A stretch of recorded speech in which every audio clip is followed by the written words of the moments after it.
Hello, good afternoon, and welcome to Conger Elementary. We apologize for getting on late.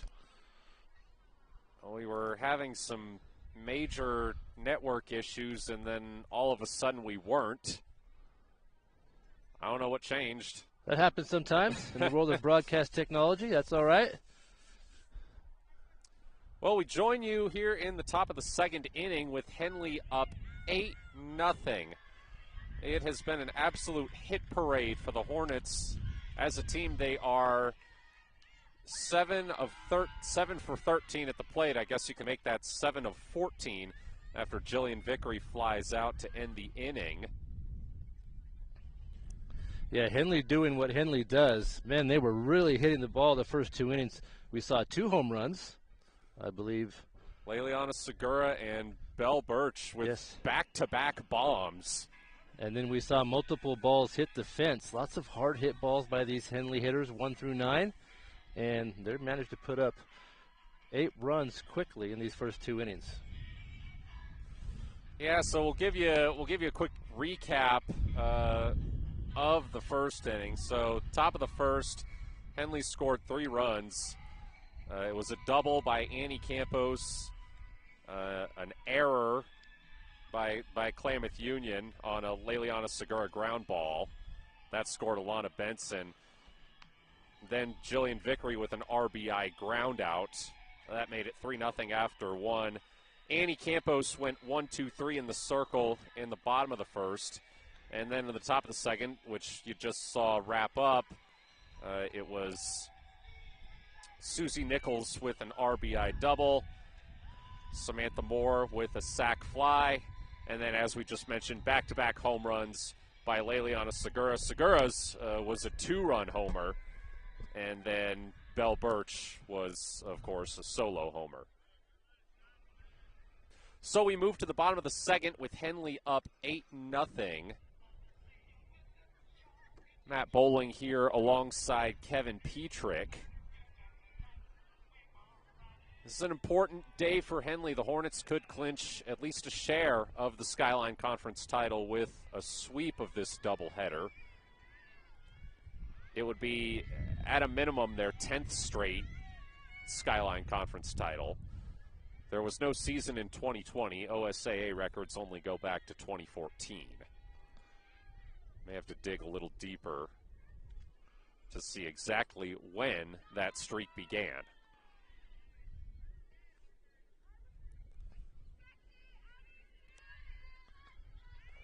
So Annie Campos back in the circle. Had a bit of a delay towards the end of the inning. There was some kind of problem with first base. They were kind of working on it over there. Maybe it wasn't secured properly. I wasn't.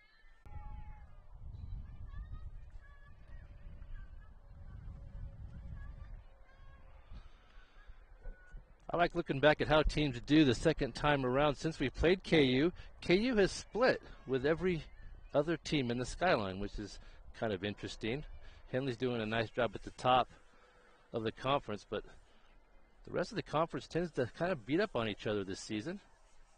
And KU's managed to beat the other teams. Drive to first base. And there's a quick out.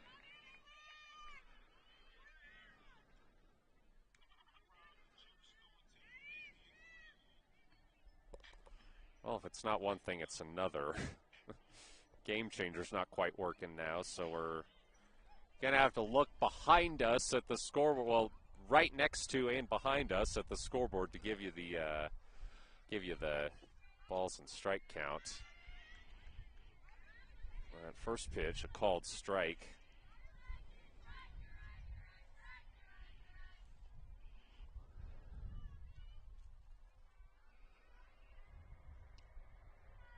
That one outside.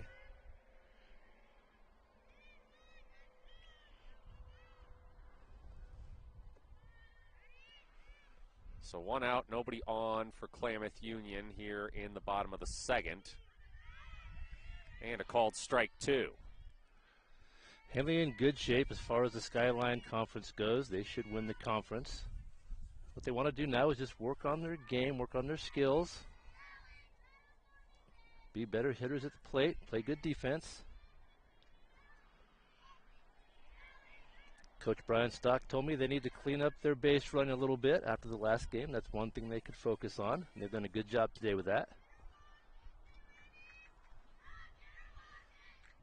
The 2-2. Strike three on the outside edge of the zone.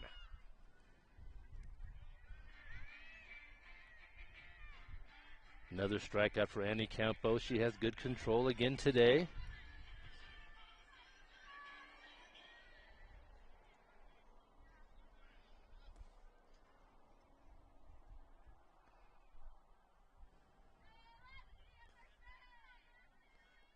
Looks like this is Mercy Lassett-Egbert up to bat for Klamath Union. She takes the ball inside.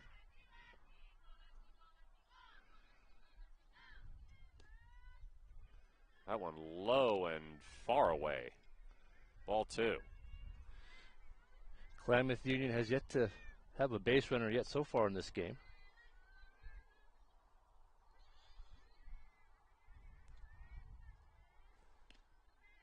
Swing and a miss for the first strike.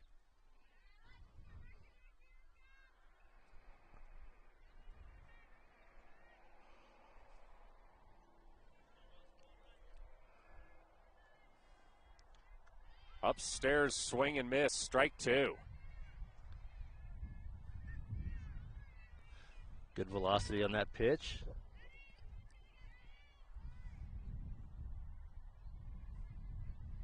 Payoff pitch coming for Annie Campos. Got her. Back-to-back strikeouts for Annie Campos to end the inning and send us to the top of the third. Matt Bowling here alongside Kevin Petrick. You're watching Henley Softball on mybasin.com. Sports was kind of what defined me as a person. I loved to play every sport I could possibly play. The Abbeys was really the family stomping ground for all of our community. Saturday afternoon soccer tournaments, we'd head over to Abbeys afterwards. And then when we got up into middle school, on our way home, we'd stop at Abbeys after basketball games. When I go home, I want to see two things when I drive through Winston. I want to see my Abbeys and I want to see my high school. And those are the two memories that stick out the most to me.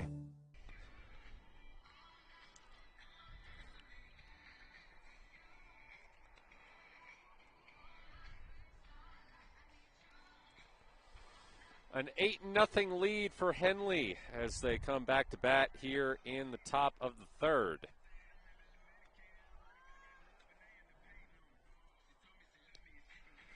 Out here at Conger Elementary, the current home of Klamath Union softball. It's a nice day today, Matt. Nice day to play. A few clouds, no wind. Not too cold. Good day for some softball. Last time these two teams met, the games only made it 3 innings in both games. So Henley's had a lot of success hitting against this lineup. I think second game was 4 innings. Oh, okay, thank you. That's right. They were both 15-0, I believe. Yes. Yeah, okay. 15-run rule. Drilled into center field. And that's a leadoff hit for Is that Natalie Hudson? Yeah. Yes.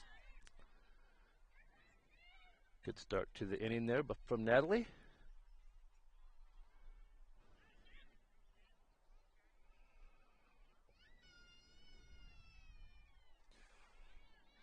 That'll bring up Gracie White. 1 for 1 so far. Takes the ball.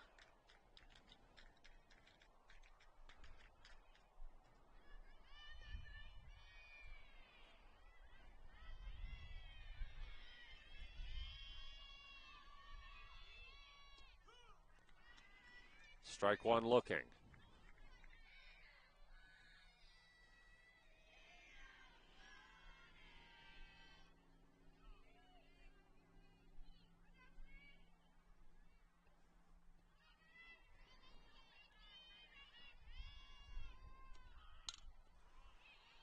Drilled to short. They can't make the throw to first. And Hudson's going to take advantage of the errant throw to head to third. So it'll be runners at the corners for Susie Nichols, who already has 1 RBI in this game. She had a nice hit at her last at-bat. She drove the ball right into left field for a base hit.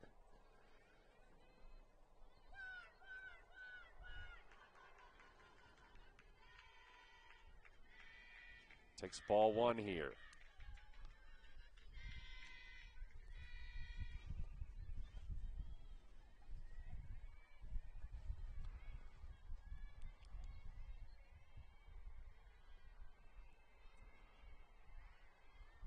The 1-0. Called strike.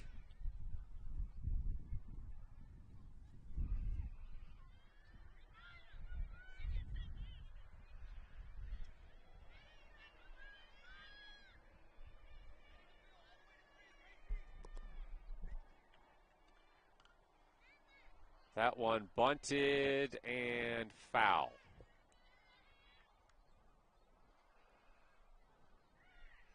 That bunt didn't quite make it out of the batter's box, just kind of sat there. That'll be strike 2. Nichols came into this game hitting .444. Takes one low and away here.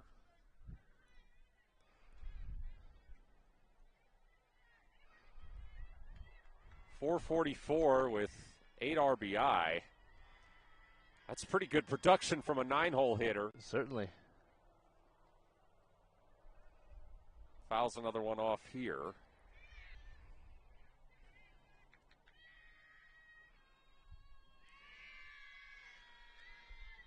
Nichols with a chance for another RBI here. Nobody out, anything deep. Should score the runner at third.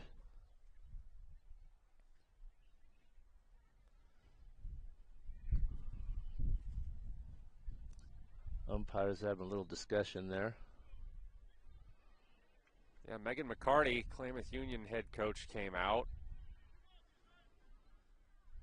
Not quite sure what she was wanting to see.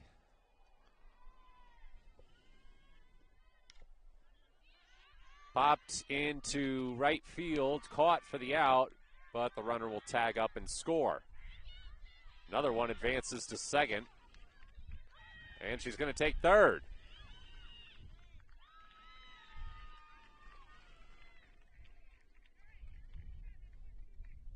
So it's 9-0 Henley on a Susie Nichols sac fly that turns into extra bases. Good work by Gracie White. She finds herself on third base.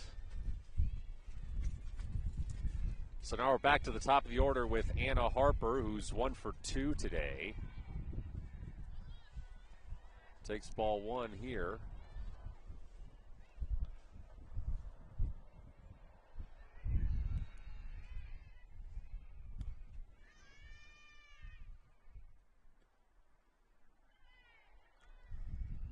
The count to Harper. Anna started the day off with a well-hit ball that made it clear to the fence. Scored a run. Chopped foul past the third, down the third baseline. Samantha Huffman is in the circle for Klamath Union.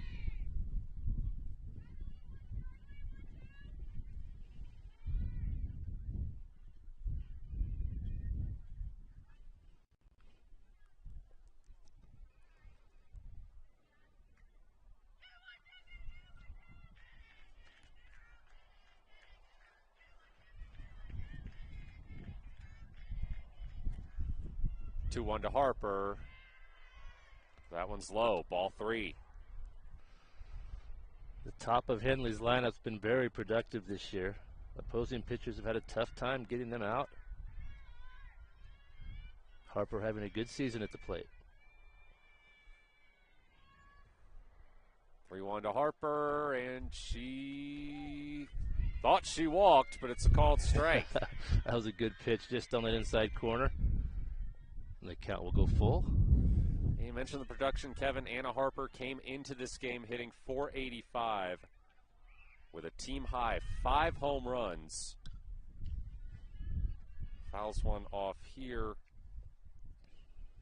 She's also second on the team with 27 RBI.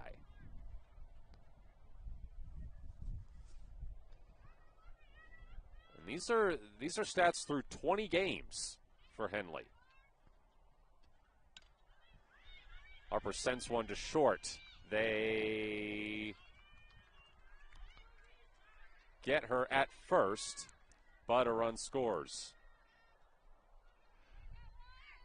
She'll get an RBI for that. RBI ground out for Anna Harper.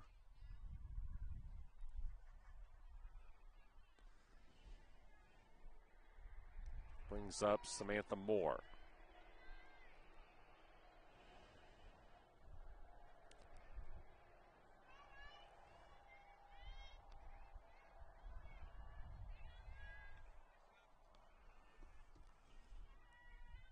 Henley needs 5 more runs to get to the 3-inning run rule threshold.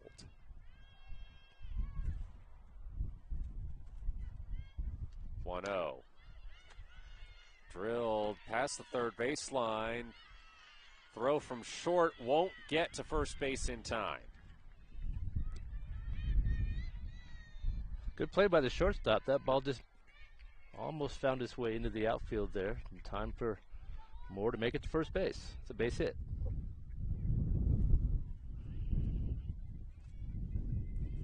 Annie Campos 1 for 2 with an RBI today. That gives her 30 on the season. She's also hit 3 home runs and is batting a team high .524.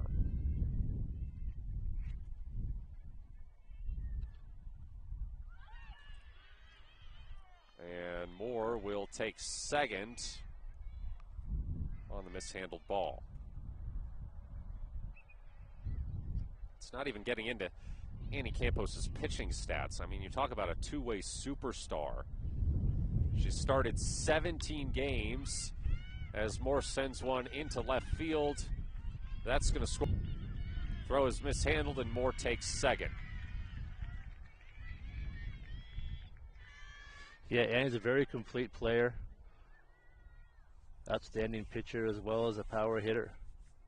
She finds herself on second, and yeah, Annie takes second. Moore scores is what I meant to say. Yeah. But Annie Campos' pitching stats. She started 17 games. She's got a 14-1 record. ERA of 2.95. 128 strikeouts to 58 walks.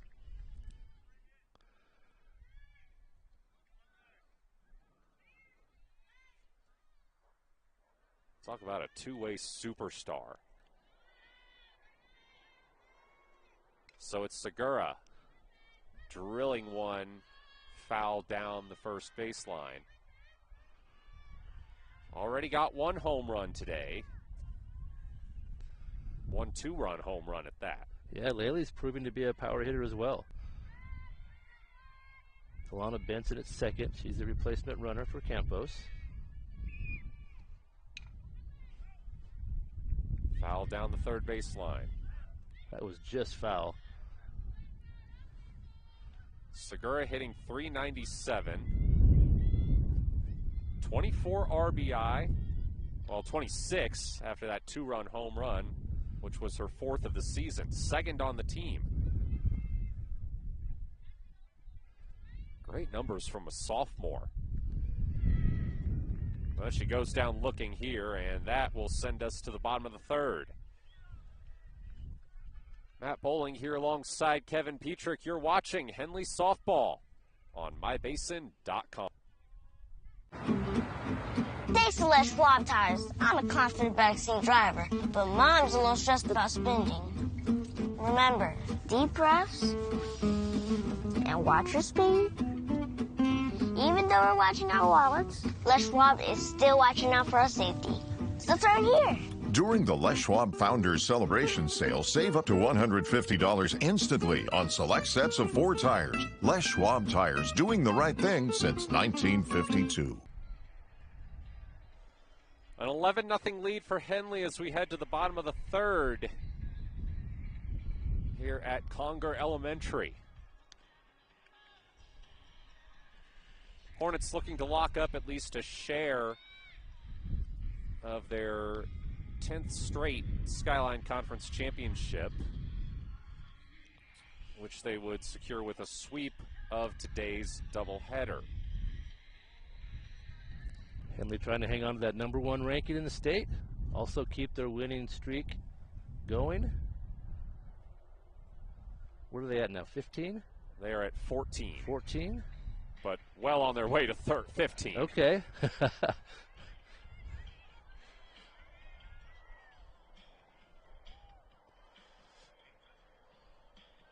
We're playing 2 here today.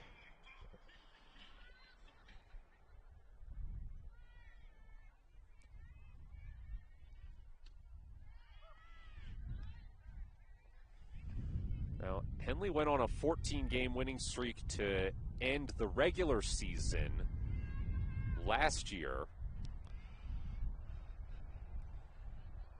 They went on to make the state championship game. This year, if Henley were to win out, which looks pretty likely, they would be heading to the playoffs on a 20-game winning streak. Drilled right to the circle and an easy toss for Annie Campos to first base.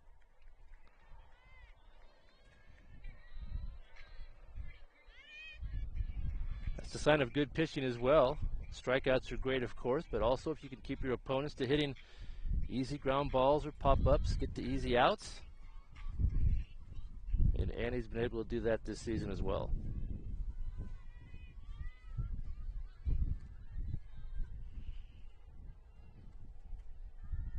Sends the first pitch upstairs.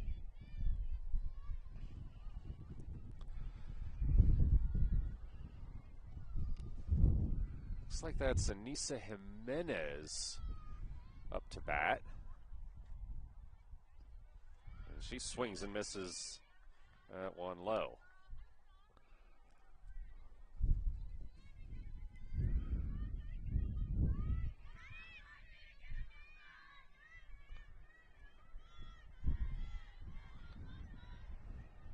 The 1-1 up and away.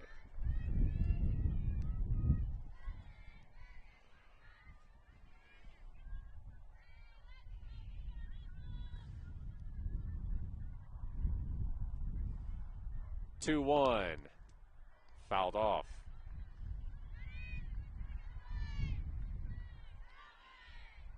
Good location on that one. In near the hands. And Campos stays ahead of the hitter here.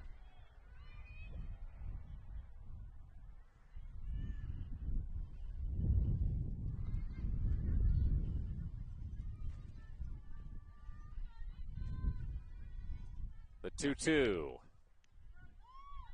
Oh, that one hit Jimenez. I think that right off her elbow. And I believe this is the first base runner for Klamath Union today.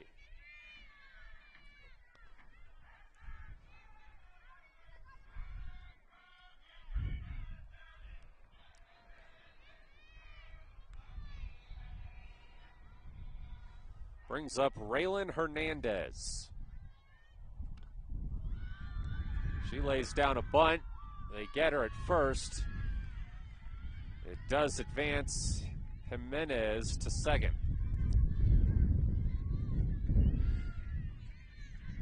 KU gets the sacrifice they were looking for. Good bunt. Right in front of the plate. Moved the runner easily to second base. 2 outs and a runner in scoring position.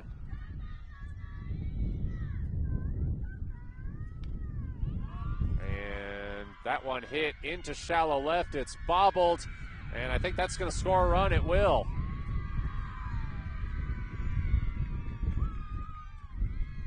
RBI double for Dahlia Bonnell, and Klamath Union's on the board.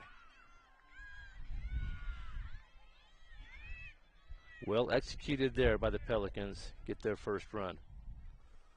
Move that runner over, get a base hit, get on the scoreboard. First run the Pelicans have scored against Henley this season. Previous two games were both 15-0 losses. But as we mentioned, this team has shown signs of improvement. They split with Phoenix, won the second game 11-5 in a doubleheader on April 14th. This one's hit slowly down the third baseline, and the throw to first retires the side. KU gets on the board. Henley will look to respond in the top of the fourth. Matt Bowling here alongside Kevin Petrick. You're watching Henley Softball on mybasin.com. Threads. There are many threads that run through our region. There are churches and schools and Little League teams that bring us together and bind us into communities. There are roads and cars. There are houses and jobs and businesses, all woven together to make the fabric of our communities. There are financial threads that are part of that tapestry as well. For over 80 years, it's been our pleasure to be headquartered here, providing financial services to generations of our friends and neighbors. From that first savings account, to retirement planning, and all of the cars and houses and groceries in between, we keep your money local, investing it back into our communities, adding more threads to the fabric to make our communities stronger. Pacific Crest Federal Credit Union. Find your path.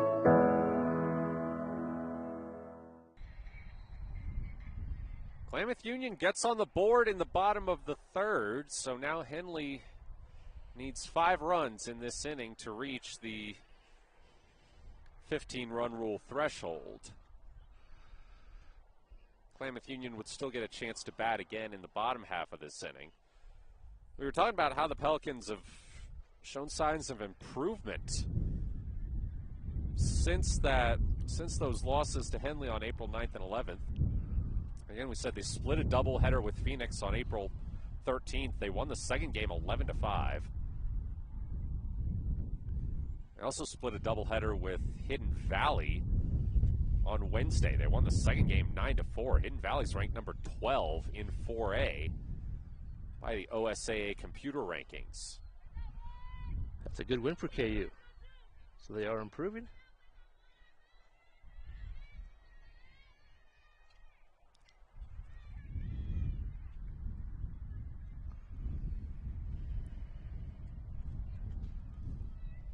First pitch to Belle Birch is fouled off. She's also got a home run today. It was her second of the season. And she came close to number 3, but it rattled off the fence. And Belle Birch has a stand-up double. She almost got another one. That went clear of the fence.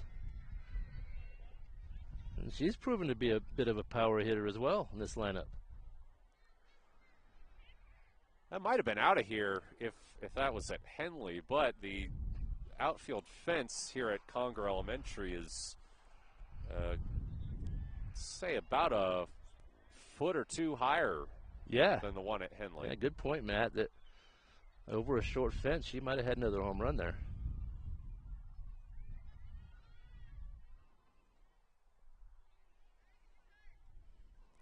So here's Jillian Vickery. Takes the first one upstairs.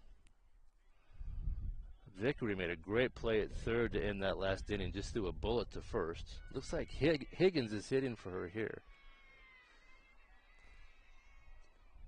That's right, Kevin. It is Hayden Higgins.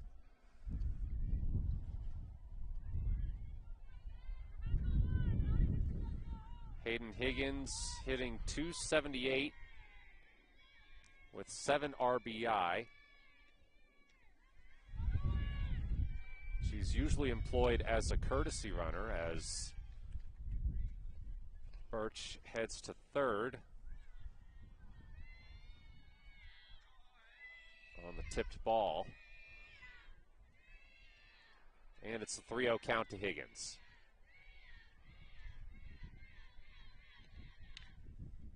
Rips one fair down the third baseline. Could be 2 for Higgins. It is. RBI double for Hayden Higgins. Is that a 3-0 pitch? It was. I like that. We've talked about that a little bit. Sometimes you find that right pitch on a 3-0, you go for it. And she ripped that thing into left field. Well done.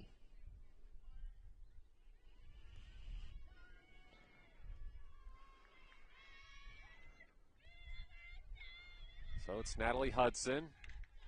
Swing at the first pitch. Over an outstretched glove, and this will score Higgins.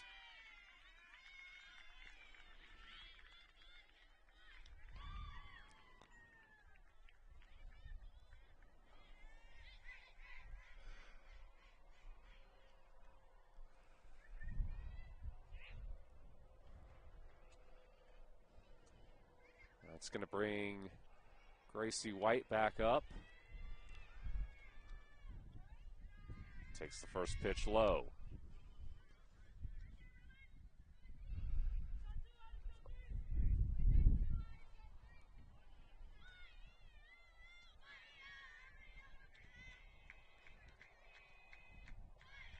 Looks at another one, a bit low and away. Henley hitters really on fire today. We've seen this before. They get in a groove and they're a tough out.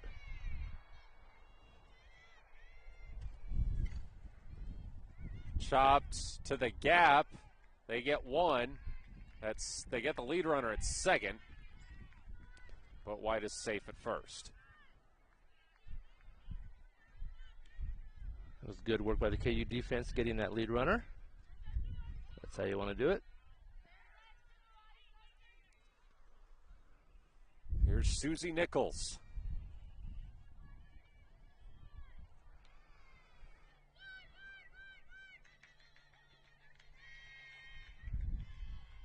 That ball low. Was almost passed.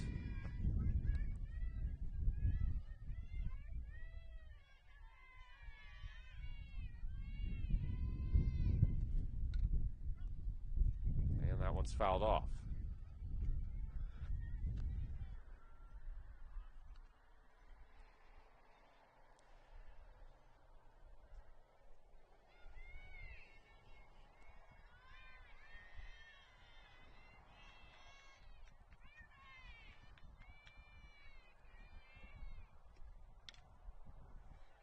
That one fair. And lead runners again out at second.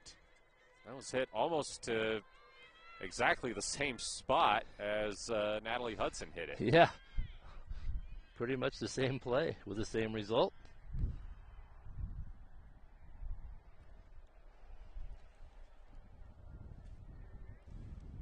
So it's going to be Anna Harper.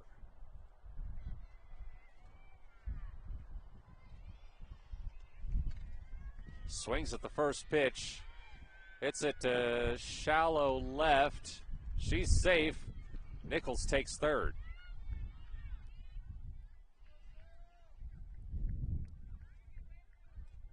Good work by Harper, putting that ball in play, and then Nichols did a good job of keeping her eye on the ball where it was at and was able to get to third. So some more good base running there for Henley.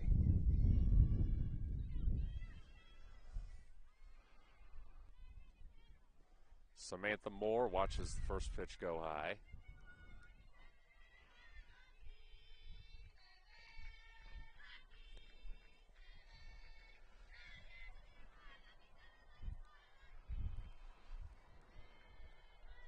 Moore this season is hitting .440 coming into this game.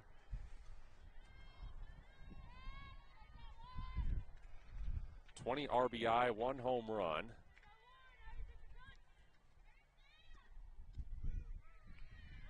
And she takes a strike inside here.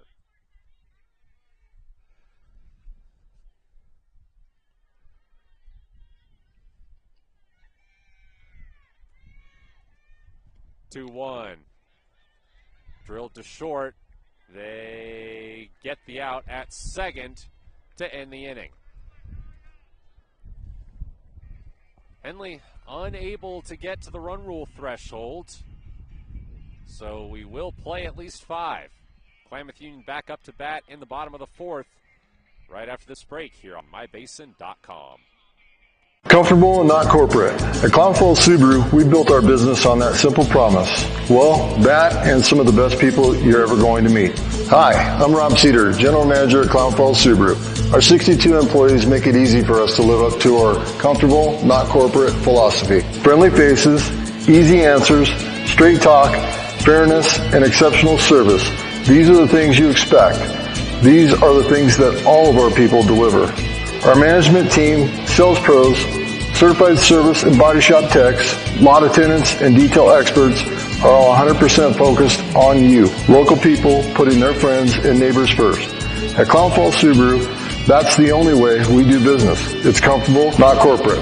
Our team members also spend hundreds of hours each year supporting local charities and events through the Subaru Love Promise. That's the kind of people they are. We're very proud of them. They're your friends, they're your neighbors, they're glad to know you, and they want you to be glad to know them too. I'm Rob, and this is what makes us comfortable, not corporate. Henley up 13-1 as Klamath Union comes to bat here in the bottom of the 4th. Pelicans scored 1 in the bottom of the 3rd. KU played some good middle infield defense that last inning. All 3 outs recorded at second base. You don't see that very often. Christy Russell, the catcher, leading things off for the Pelicans. Takes one outside.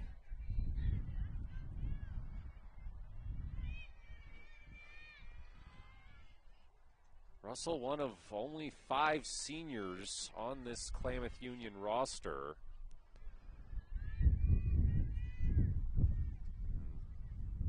One of only 3 in the lineup today.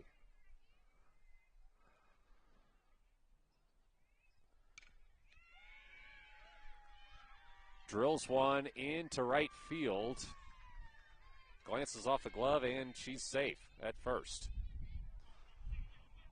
This is a very young Klamath Union team. The bulk of the roster are sophomores.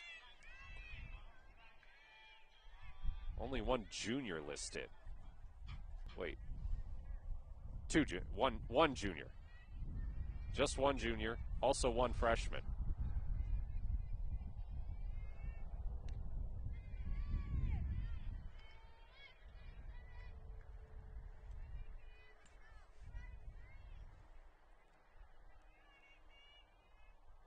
Five freshmen, 1 junior, or what? 5 seniors, 1 junior, 10 sophomores, and 1 freshman. Another hit gets to the fence, and there's going to be runners at the corners.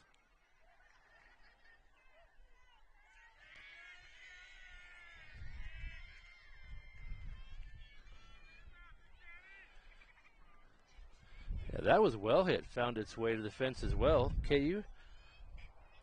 There's actually going to be runners on 2nd and 3rd.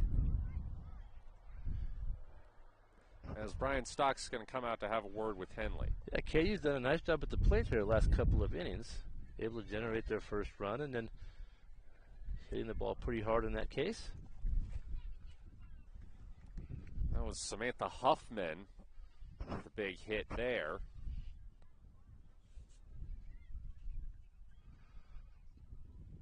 And they're going to have Emily Maynard come on to courtesy run for her.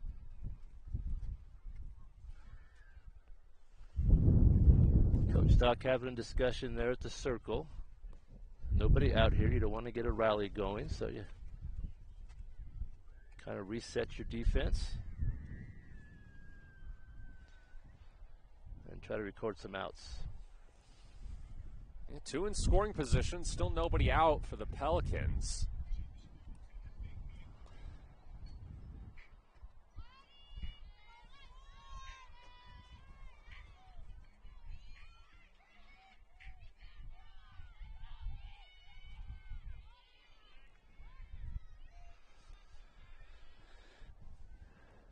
Braden Wright trying to lay down a bunt.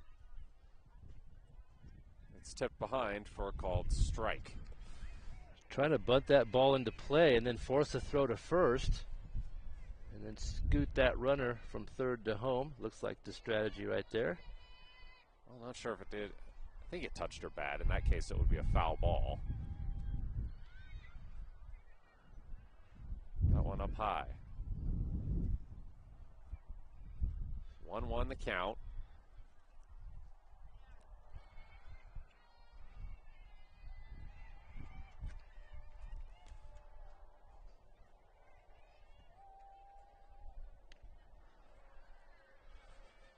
That one outside. Another thing to think about, Kevin, this is going to be the third game that Klamath Union has batted against Annie Campos. She got the start in each of the previous 2. And at some point, they start to become familiar with her stuff, get a little bit better at reading the pitches. Sure. You see a pitcher a few times through the lineup, get a better idea of how they throw up there. 3-1 count here. Big swing and a miss.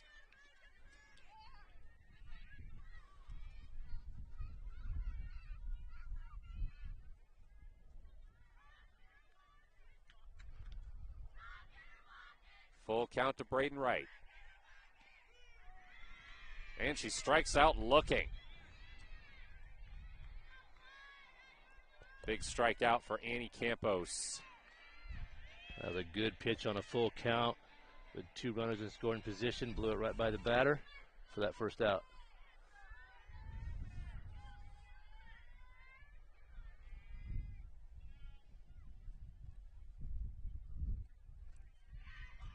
Campos sends one low and away. Good stop by Birch back there.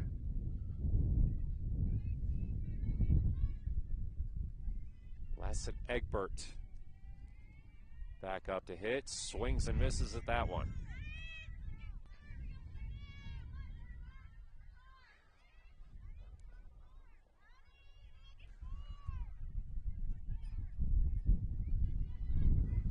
The 1-1 fouled.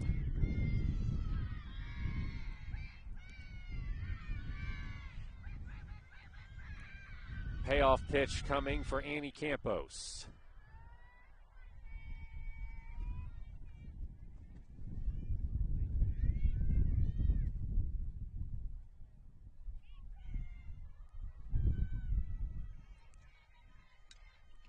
Another one foul.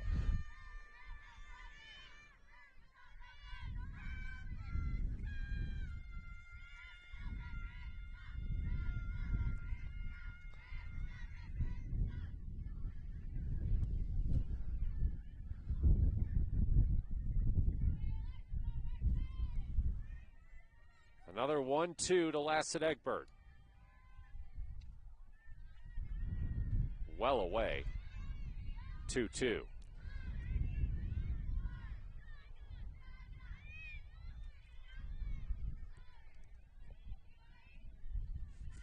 Looks like some bullpen action for Henley,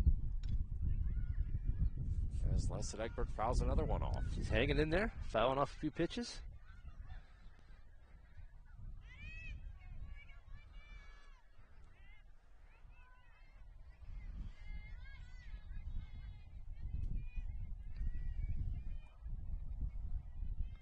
Two. Got her swinging. That is such a great weapon to have when you have 2 base runners in scoring position and nobody out. You have a pitcher that can come in and strike out a couple of batters in a row. That's how you get out of jams. And Henley has done that so often this season.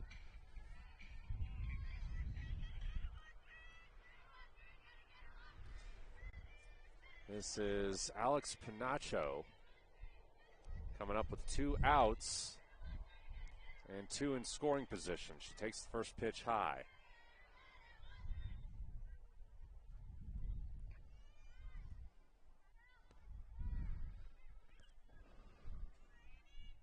That was Segura in the bullpen for Henley, as Pinacho fouls this one off.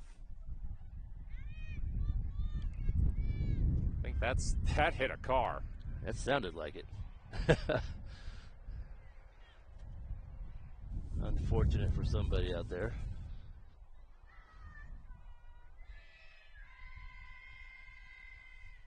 One into the backstop over the head of Birch. Runners hold.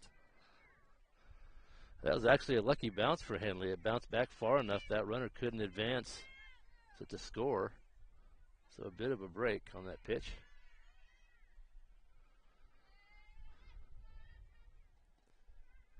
Two one in the dirt.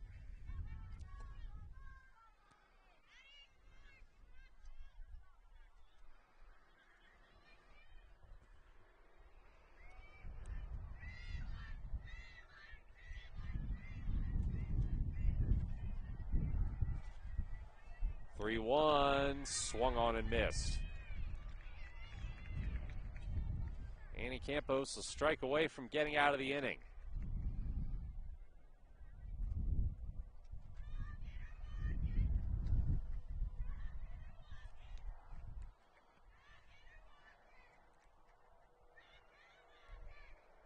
Full count. Drilled to second. And can't complete the catch. That was a good effort by Samantha. She came a long way from her second base position to try to grab that. Had it in her glove for a second, and as she dove and hit the ground, the ball just kind of rolled out. So a tough break. A good play on that ball, though.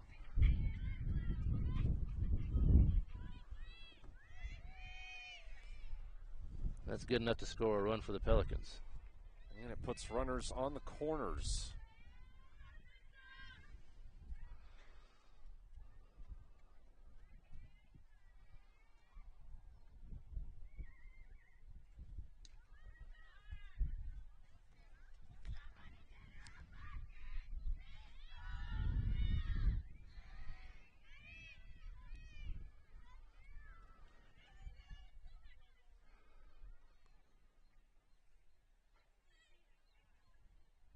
Campos sends another one into the backstop.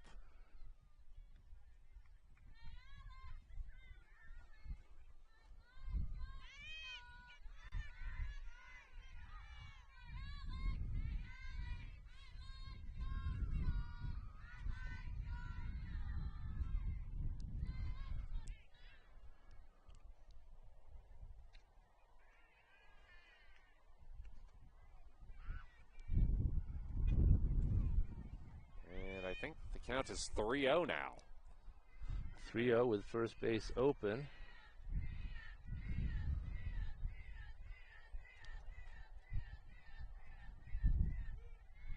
Called strike.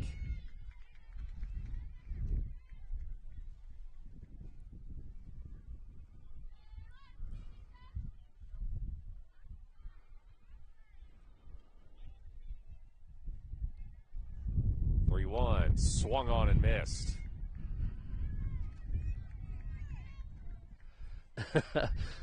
When the count was 3-0, Annie took about 20 seconds to just put a whole bunch of dirt on the rubber there.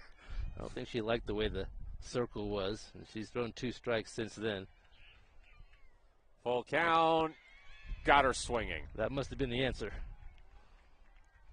Klamath Union pushes another one across. It's 13-12 Henley as we head to the 5th here on mybasin.com. Introducing Spates Marcom Solutions, your trusted partner in marketing and communication.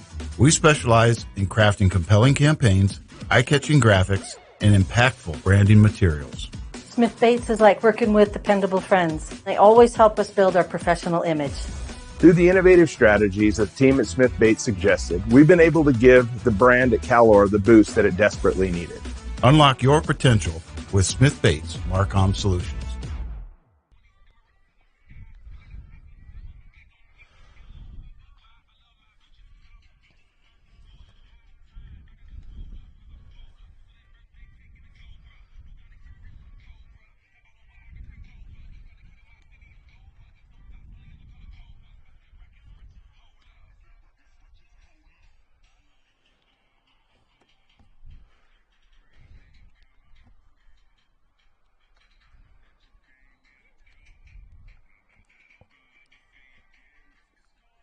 It's a 13-2 lead for Henley here in the top of the fifth.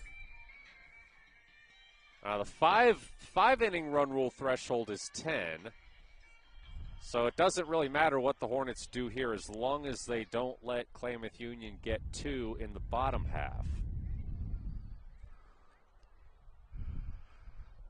That's kind of funny, that last inning. Annie Campos doing some gardening in the circle, kicking some dirt around, reshaping things up there, and it paid off with three straight strikes. That was kind of funny, but sometimes you got to do that.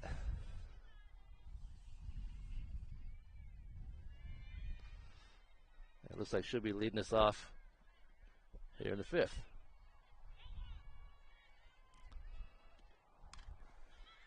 Drills one to deep center to the wall. And it's a lead off. She's going to try to go for 3 here. She's going to get it. It's a leadoff triple for Annie Campos.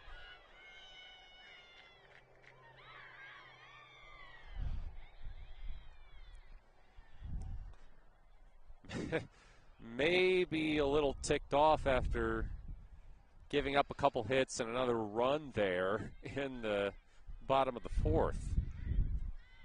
She absolutely ripped that ball. And she wasted no time taking that pitch to deep right field.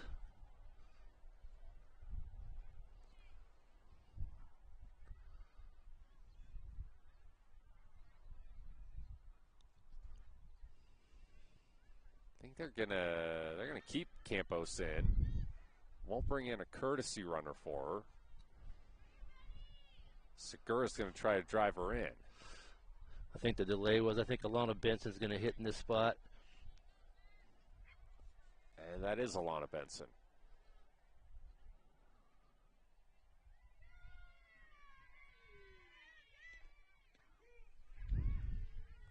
Benson looks at strike one.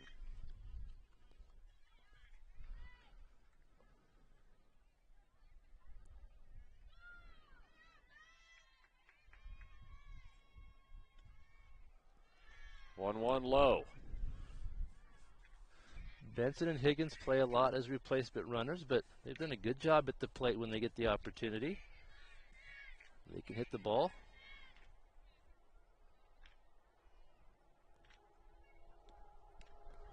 Benson skies one into shallow left, and they can't make the catch. Campos will score, and Benson goes to second. Alana gets an RBI right there. That ball was hit really high. Almost straight up and hard to play. We'll see how it's scored. We thought that Benson might have had a double in the last game Henley played on Wednesday against Phoenix, but it ended up being scored as an error. Benson advances to third.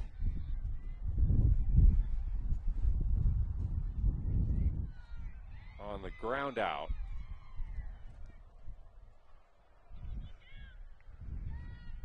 Ground out by Birch.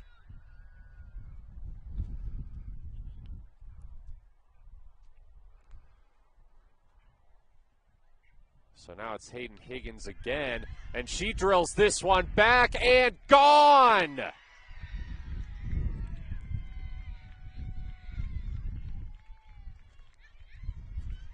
Hayden Higgins, the sophomore, drilling a 2-run home run and making it 14-2 Henley. We've seen so many players in this lineup. I've never seen so many players on a team able to hit home runs. She gets one of her own right there and extends the Hornets' lead.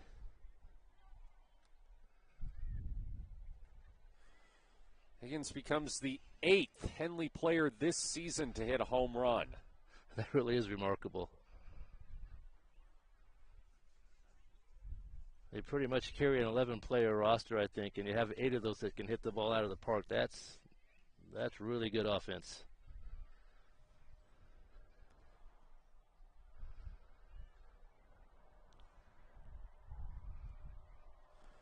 Well, really 12. Because in addition to the regular 9, you've got a bench that consists of Higgins, Benson, and Bailey Lucignant. That's right. Bailey has played a little bit as well. That's right. Only a freshman, yeah. Appeared in 4 games. But I doubt if there's many teams with a roster with 8 kids that hit home runs. That's a pretty special group. Oh, you've also got Ashlyn Swarnowski listed, so that's actually a 4-player bench.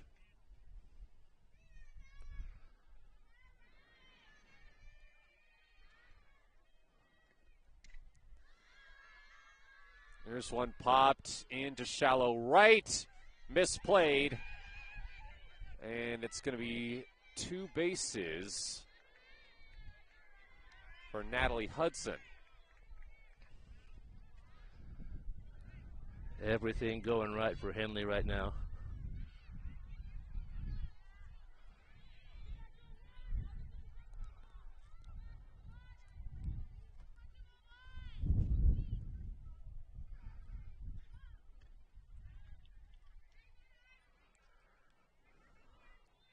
That one low and away to Gracie White.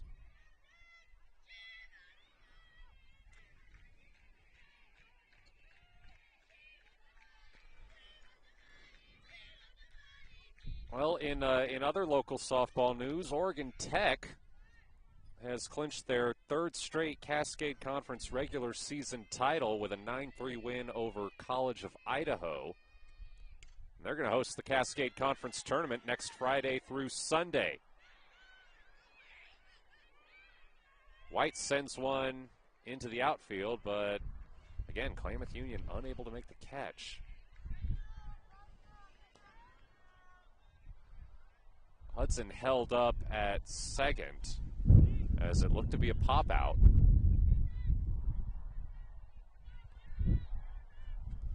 But Henley has 2 on with nobody out.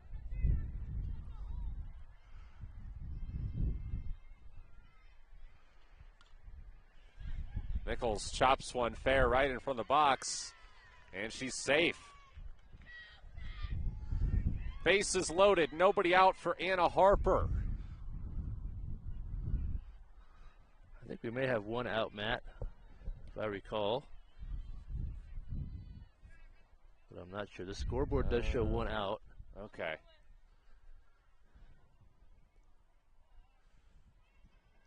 Game Changer's currently offline, so. In any case, Anna's got a chance to drive in some more runs here.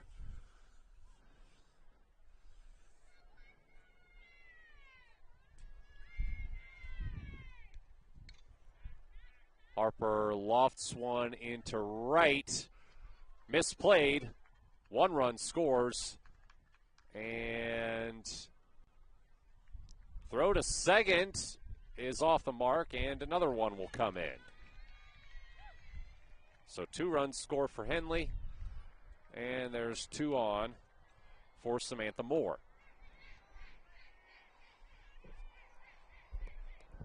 These Henley hitters are good at just keeping the ball in play. Just put it in play, see what happens. And they've had good fortune today. Bit of an adventure there. I think Yeah. it was, I think that might have been Hudson. Well, Hudson was the first one to score. Then White tried to go from second. She tried to go back. Klamath Union threw to second to try to get her, but the throw was off target. And then she was able to come in and score. So now it's Moore fouling another one off. That was ripped foul. Count 0-2.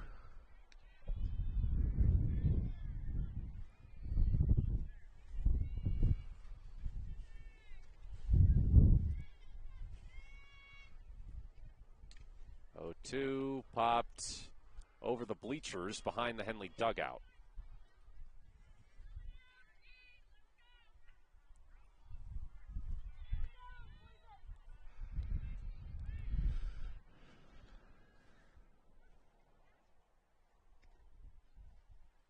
That one in the dirt. It's been a few games since we've seen a double play, I think. Well, you know what? Except for the last play of the last game, that was a double play. Other than that was Annie Campos queuing that one up. That's right. We haven't seen many traditional double plays, though, in the last few games. That one, Annie Campos, they put her out in left field. It was last inning of the game. Put her out in left field. Runner on second. Ball was hit to her. She made a catch. Bent down almost with her glove touching the ground. Made the catch. Then threw it to second to get the retreating runner.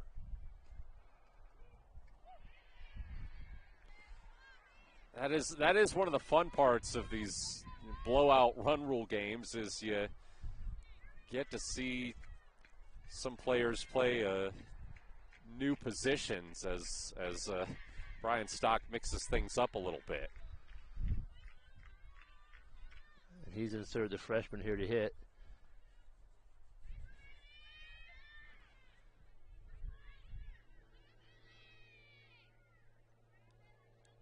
Two on, two out. 1-1 count for Lucignant.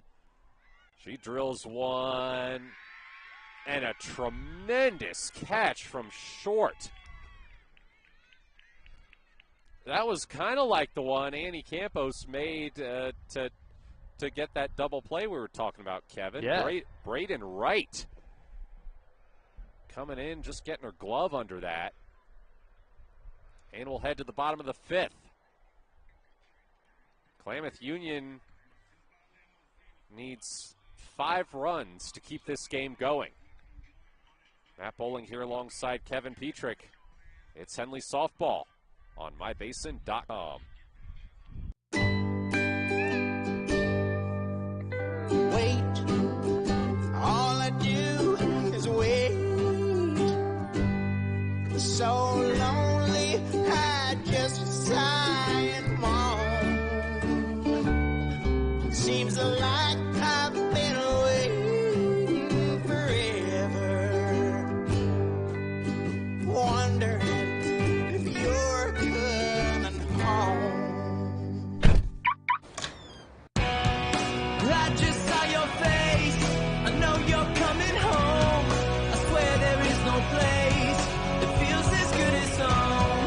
And then I heard your voice, I know you're coming home. I know you're coming home. This is where unconditional love and immeasurable happiness reside. This is home. Coltwell Banker, where home begins. Looks like at least one defensive substitution for Henley here in what figures to be the final inning. Bailey Lucignant is going to play left field. She was just subbed in as a hitter. Looks like Segura's going to be pitching here also.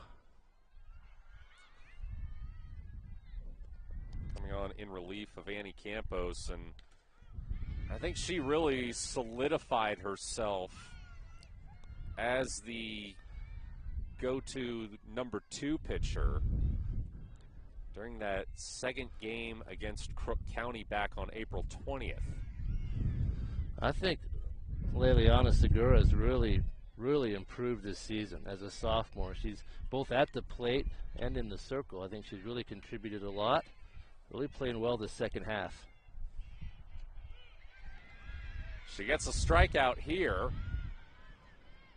During that game against Crook County, she came in having only made 3 appearances on the season, pitched a total of 3 innings. In that game, she pitched 4 1/3 innings, faced 17 batters, as many as she had in those other 3 games combined. She gave up 2 hits, 2 earned runs, walked 2, struck out 4. Was credited with the win as Henley overcame a 5-run deficit in the bottom of the 7th inning. Forced extras, ended up winning in the 9th. Easily the best game we've seen all year. Yeah. Had a couple close ones like that with wild finishes. That one chopped foul. Count is 0-2 to Dahlia Bonnell.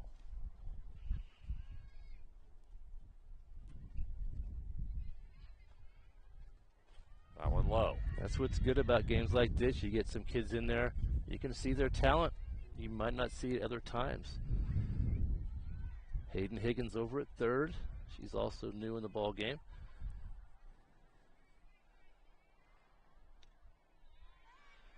Upstairs. It's good to get some of these underclassmen that experience, too. Sure. Those reps are going to pay off when they eventually move into starting positions. The more varsity at-bats you can get, it's only going to help your team's depth, that's for sure. And it's paid off for Henley.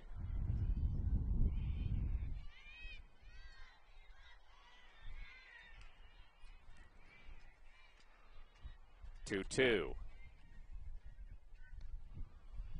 Upstairs, full count.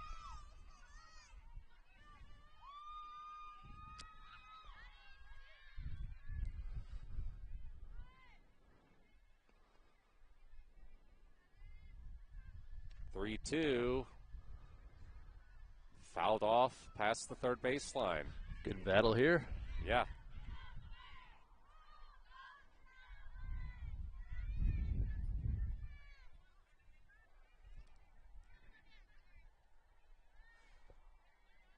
Still a full count to Bonnell.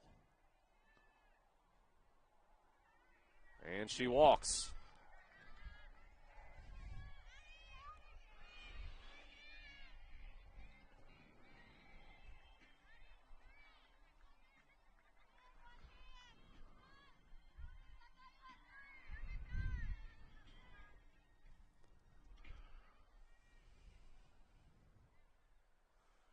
So 1 on, 1 out here in the bottom of the 5th. Henley trying to close out the run rule win. And it's fouled off.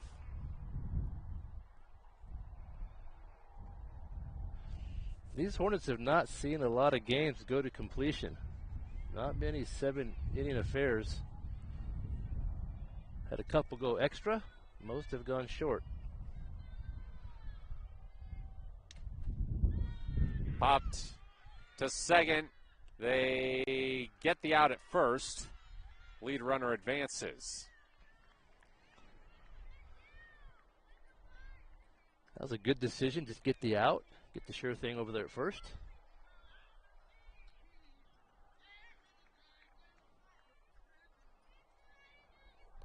And K's down to their last out. It's going to be Christy Russell trying to keep things going.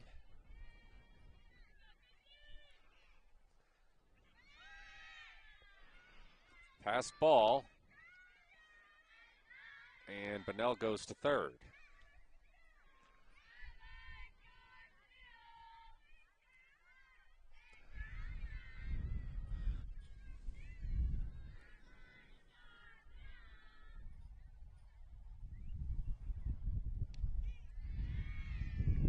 Update from baseball. Henley closing in on a sweep of Klamath Union. Won the first game 10-0, 5-inning run rule. They currently lead the second 9-1 in the bottom of the sixth. Liner to first. Tag applied. Game over. Henley wraps up a 16-2 run rule win here in game one of this doubleheader.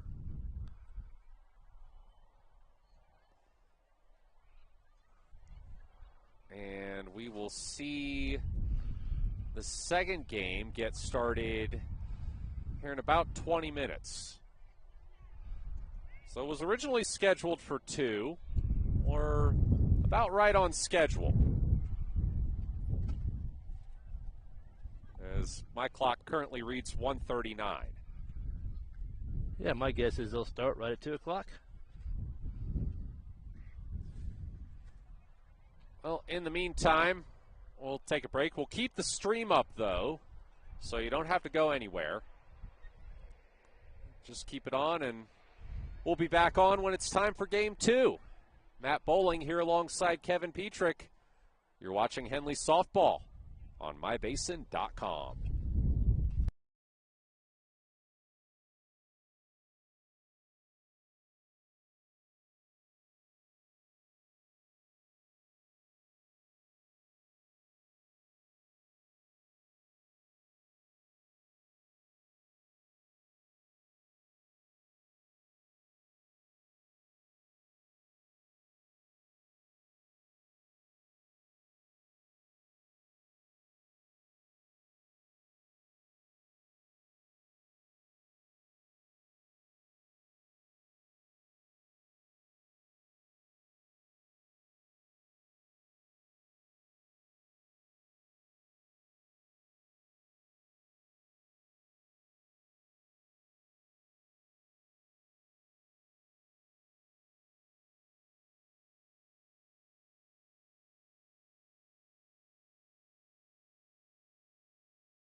All right, welcome back or welcome in if you're just joining us.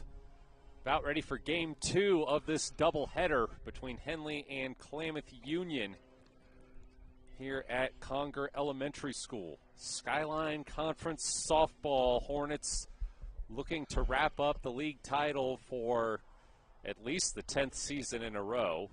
They would clinch at the very least a share with a win here in game 2. Matt Bowling here alongside Kevin Petrick. We want to issue a correction from game 1. The final was actually 18-2, not 16-2, Henley. We didn't have Game Changer wasn't running, and we're not in a great position to look at the scoreboard here. Henley just scored so many runs we lost track. It's hard to keep up. Yeah, yeah. Their offense was doing their job again today in game 1. Henley has a great tradition of softball here, as you mentioned, and I always like seeing what goes on between games. And Henley knows what's going on there, too. Today, they just brought the whole barbecue. They brought the whole barbecue, put in the back of the pickup, cooked up burgers for everybody, and that's how you do it between games right there. Absolutely. Yeah, you talked about the hitting. Henley had 7 doubles in that first game, also had a triple, 3 home runs. Hornets as a team were 7 for 37 at the plate. Just a tremendous hitting. And they'll be looking to keep the bats hot here in game 2. Temperature has dropped significantly, though. Much closer to what it was against Phoenix on Thursday. Yeah, it started off a pretty nice day. A lot of sunshine, but we've kind of lost the sun here. Current temperature reading 52 with a wind chill of 49. I can still feel my face, Matt. That wasn't the case Thursday. It was cold and windy Thursday. Not quite as bad here.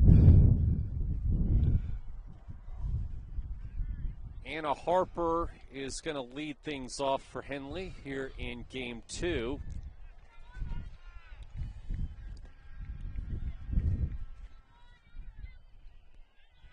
It looks like Samantha Huffman is back in the circle for Klamath Union, which is where she started the first game. First pitch is a ball to Harper. And Harper swings and, or did she foul that one off? Either way, it's 1-1.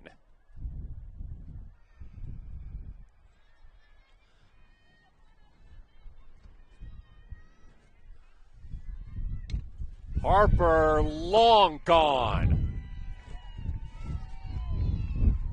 Lead-off home run for Anna Harper. You could tell as soon as she hit that thing. Must have been a good burger. Yeah, there was no doubt. That was gone. That was off the bat in a hurry. Another leadoff home run for Anna Harper.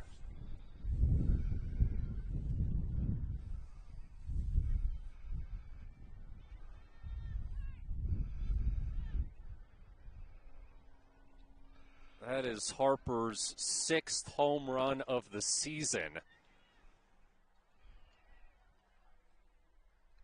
Team high. Yeah, Henley has shown their ability to get extra base hits all day today. And that's the... So is that the 4th home run of the day? 3rd or 4th? I think that's 4th.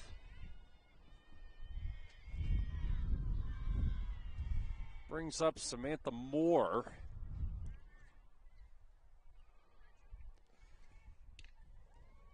Drills that one right to third. And they get her at first. Good play at third base. That ball showed up in a hurry over there. But a good stop and throw for the first out. Up comes Annie Campos. She was 3 for 4 with 2 RBI and a triple in game 1. She hits one here to third. They can't make the throw, and she's going to go for second and get there.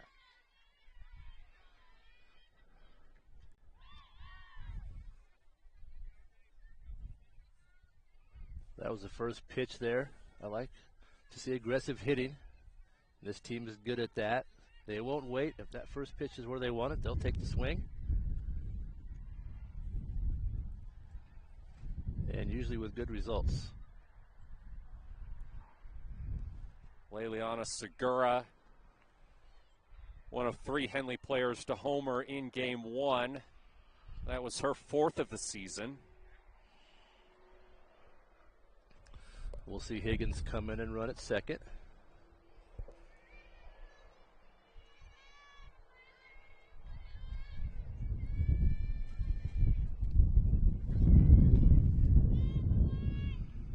It's ball 1.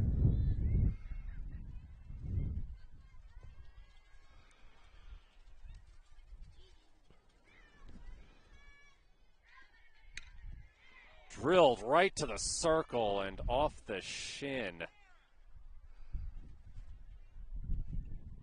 Yeah, they're going to need to come out and take a look at her.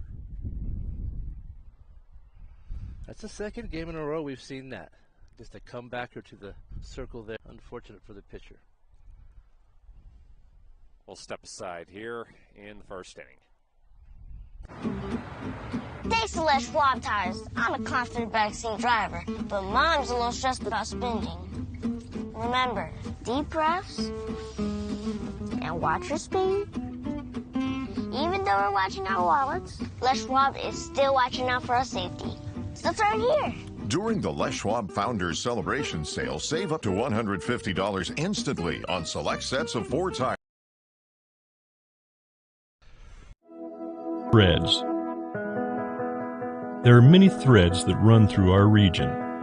There are churches and schools and little league teams that bring us together and bind us into communities. There are roads and cars. There are houses and jobs and businesses, all woven together to make the fabric of our communities. There are financial threads that are part of that tapestry as well. For over 80 years, it's been our pleasure to be headquartered here, providing financial services to generations of our friends and neighbors.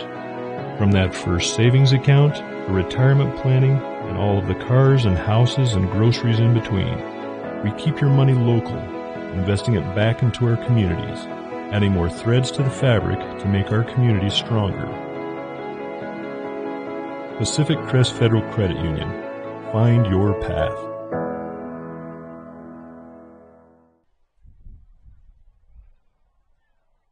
Samantha Huffman took a liner right off the shin from Leliana Segura, and she is not going to be able to continue.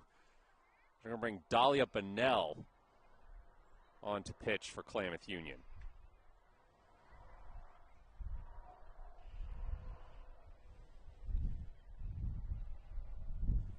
Bonnell previously pitched against Henley in the 2nd game of the season series on April 11th. She only got through 1 inning, gave up 8 hits, 10 runs, only 3 of them were earned. Walked 2, didn't record a strikeout.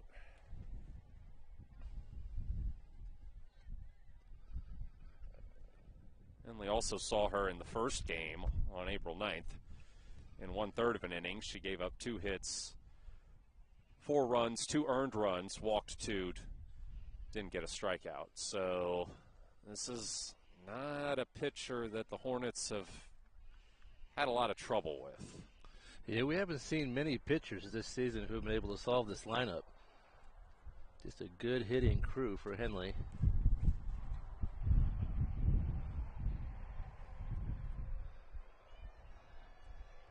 Belle Birch up to bat for the Hornets, and she is hit by the first pitch.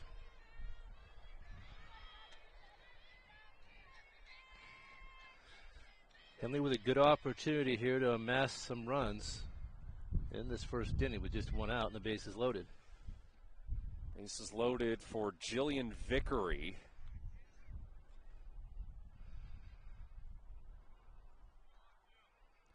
In the first game, Vickery was 0 for 2.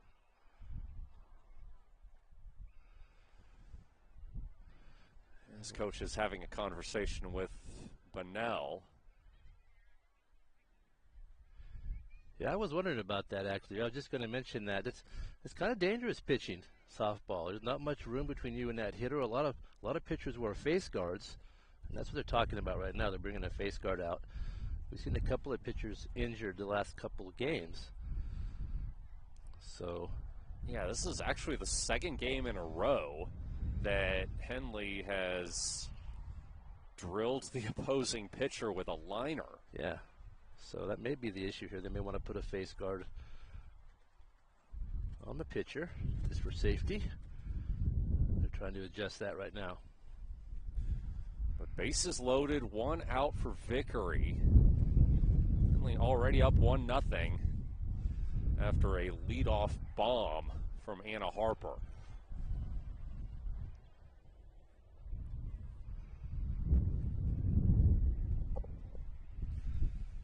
Vickery hitting .338, has 1 home run, 22 RBI.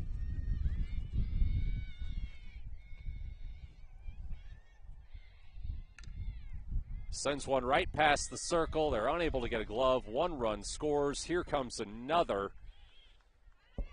And that's 2 RBI for Vickery. Just more solid hitting, made contact. Hit the ball right back up the middle. Henley already with 3 on the scoreboard. 3-0 lead, 1 out, runners on the corners for Natalie Hudson.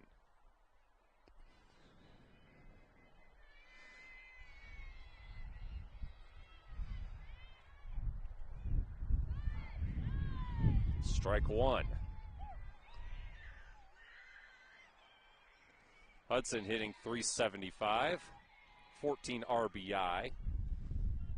Has yet to homer.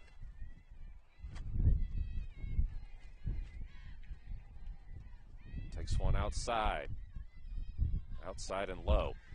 We talk about the wind at Henley's home field, helping out the hitters a little bit. None of that today. These home runs have all just been pure power. Not a lot of wind here at Conger. This is a taller fence, too, than the one at Henley, as a passed ball will score another run. This is a tall fence. Probably, I would estimate, maybe 1.5 to 2 feet higher than the one at Henley. So more difficult to clear. You really have to drive it to get it out of here. 4-0, and a ball is lined right to center field.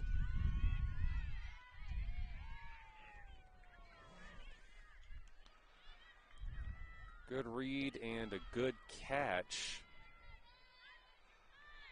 by Mercy Lassett-Egbert. Keeps the runner at first.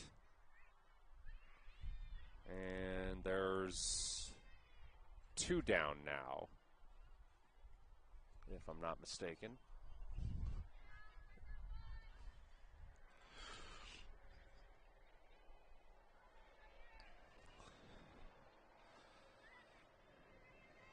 There's Gracie White taking one. That wasn't just upstairs, that was in the attic.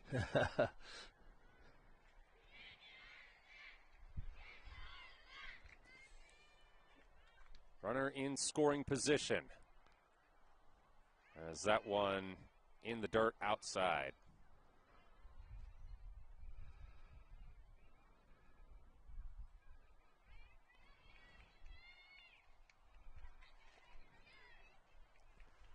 (2-0) to White. Perfectly placed. Strike 1.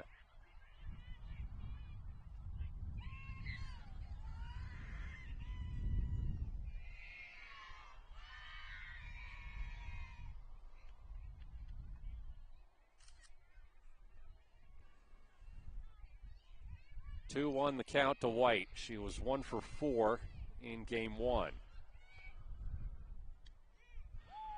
Another one well placed. Strike 2 looking.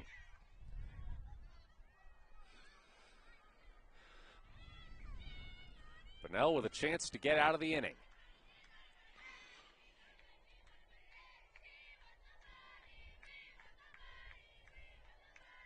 That one outside, full count. That was just off. Or no, that was ball 4. She walks. That was just off the plate, just a little bit, enough to draw the walk there. So 2 on and 2 out for Susie Nichols. 2 for 3 with a couple RBI in the first game. Drills one, popped up to center, and the catch is made for the out in shallow left. Henley strands a couple, but they score 4 in the top of the first. Klamath Union up to bat when we come back here on mybasin.com. At Klamath Subaru, we built our business on that simple promise. Well, that and some of the best people you're ever going to meet. Hi, I'm Rob Cedar, General Manager at Klamath Subaru. Our 62 employees make it easy for us to live up to our comfortable, not corporate philosophy. Friendly faces, easy answers, straight talk, fairness, and exceptional service. These are the things you expect. These are the things that all of our people deliver. Our management team, sales pros, certified service and body shop techs, lot attendants, and detail experts are all 100% focused on you. Local people putting their friends and neighbors first. At Klamath Subaru, that's the only way we do business. It's comfortable, not corporate. Our team members also spend hundreds of hours each year supporting local charities and events through the Subaru Love Promise. That's the kind of people they are. We're very proud of them. They're your friends, they're your neighbors, they're glad to know you, and they want you to be glad to know them too. I'm Rob, and this is what makes us comfortable, not corporate. Not a deep bench. No. Klamath Union up to bat here in the bottom of the first.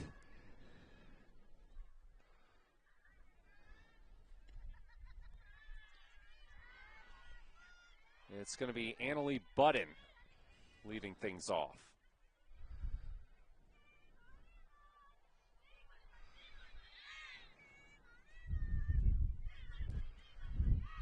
Annie Campos back in the circle as she was in game 1.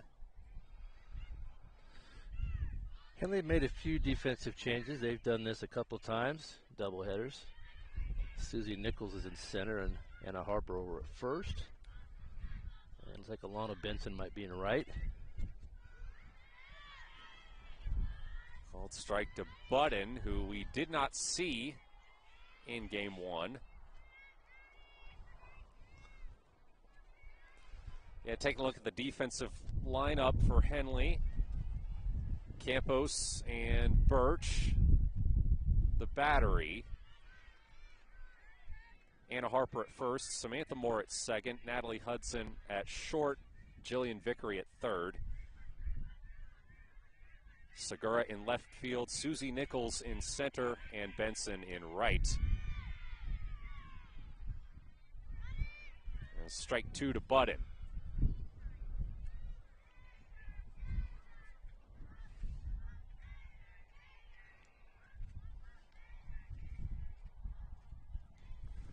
Full count, strike 3 swinging.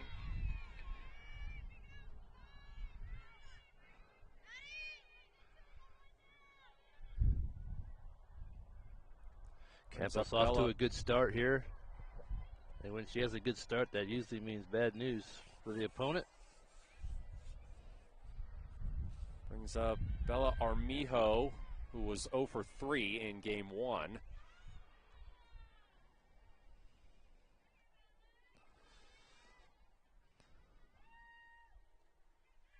Takes the first one low and inside.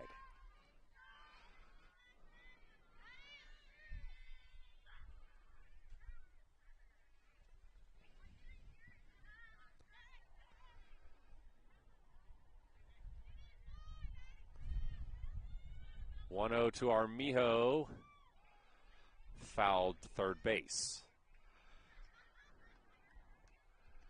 Campos really limited those KU batters in the first 3 innings of game 1.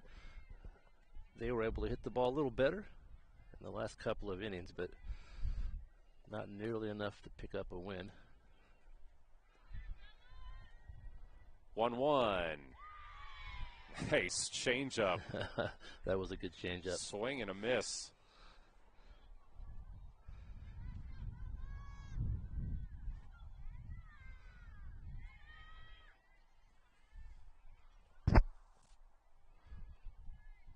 The 1-2. Got her. Back-to-back strikeouts for Annie Campos to open this game.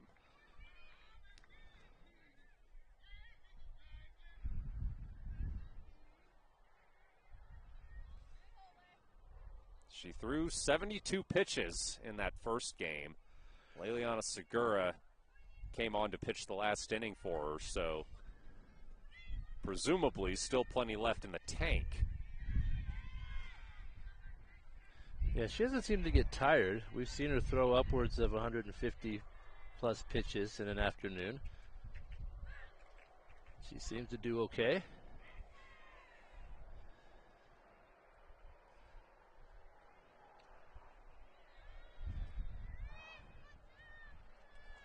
Christy Russell up to bat for the Pelicans. She was 1 for 3 in game 1.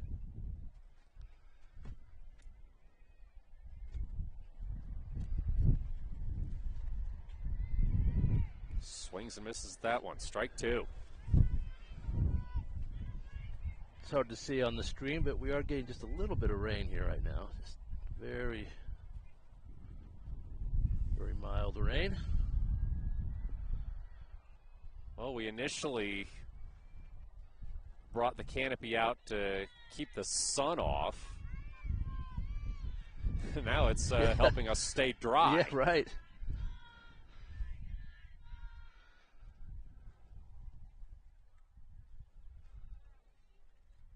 Two, low. Full count to Russell.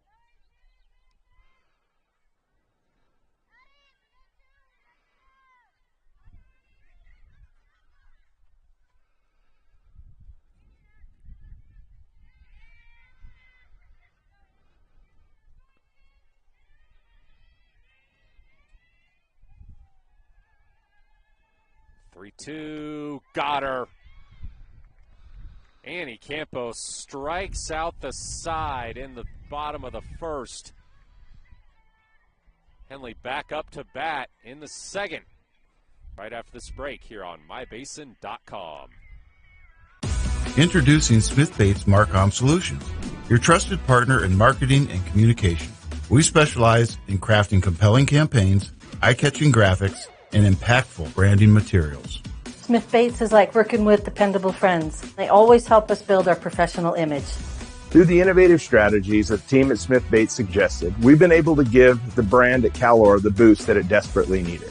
Unlock your potential with Smith Bates Marcom Solutions. Henley batted through the lineup in the top of the first inning. So we will start once again with Anna Harper in the top of the second. She had a leadoff homer and a deep leadoff homer, but it was against the starter for Klamath Union, Samantha Huffman. She's back in there. Huffman gonna try it again. Indeed she is. Took a hard liner off the shin.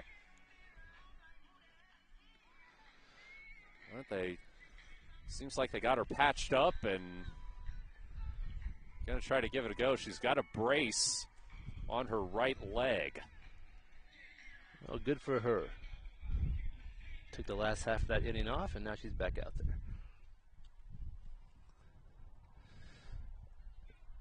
Earlier in the season, Henley scored 9, 10, even 17 runs in an inning. They tend to get them in bunches. Now as these teams have improved a little bit, Henley's formula, they get 3 or 4 or 5.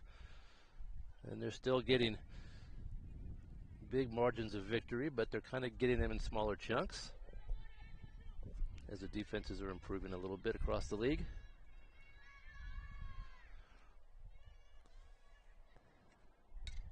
Harper drills the first pitch, fair, past third base, and she's aboard.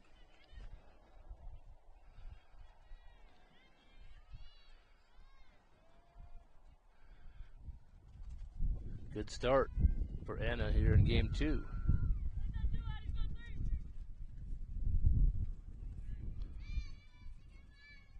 Brings up Samantha Moore.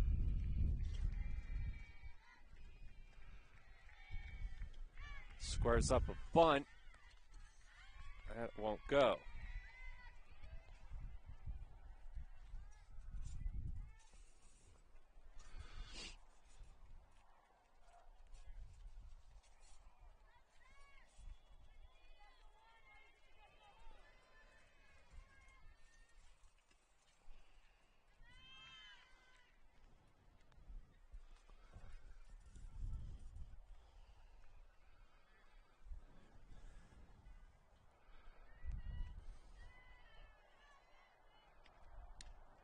Moore pops one to shallow center.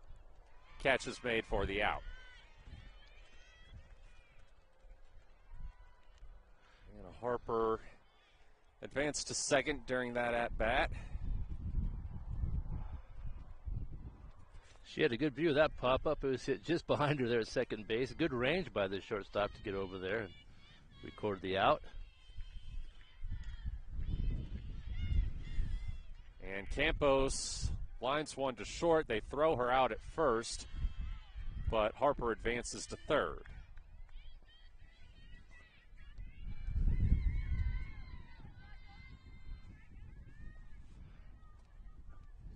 Another good play by the middle infield, Klamath Union.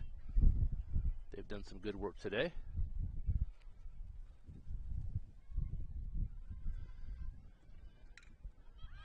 That one back and gone.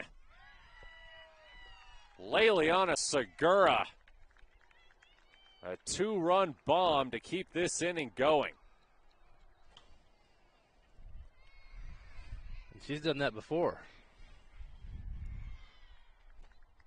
Just a little while ago. Exactly. Yeah. A 2-run home run in game 1 as well.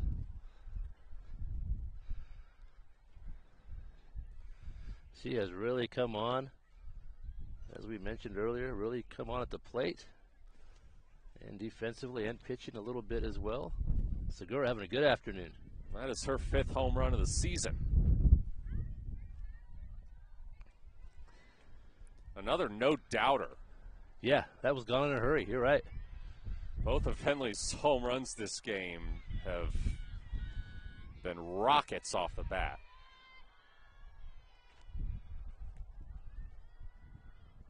So Belle Birch, with 2 outs, fouls one past third base. 0-2 count.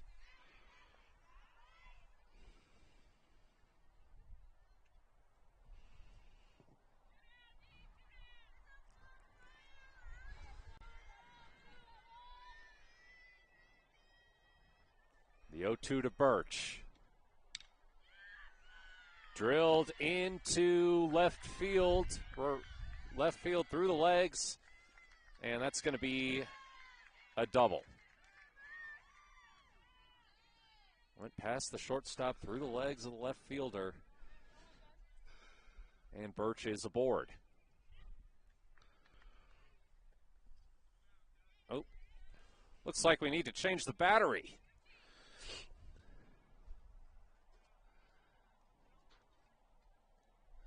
Get the camera back online there.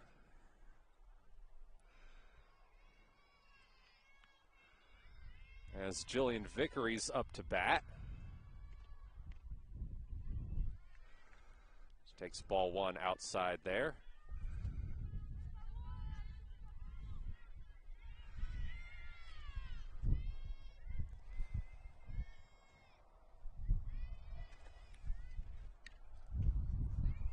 Fouled back into the chain link.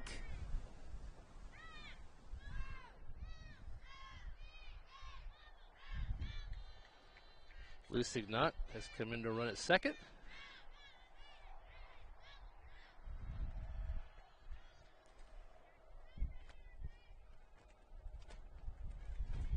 Swung on and missed. Strike 2 to Vickery.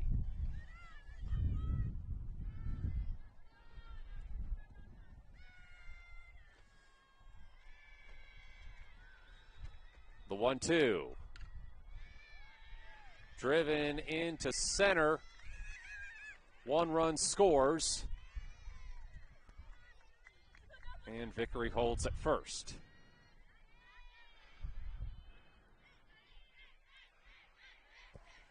Henley has now scored 3 runs with 2 outs.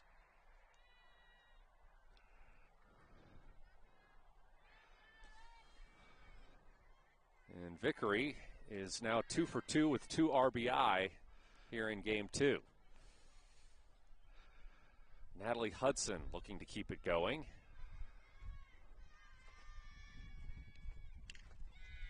Rocket to short. Can't make the catch. And we continue.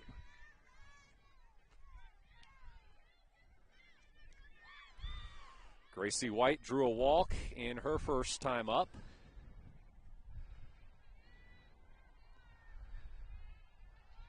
Hornets batters really able to step into these pitches. They're really getting a lot of power behind these hits.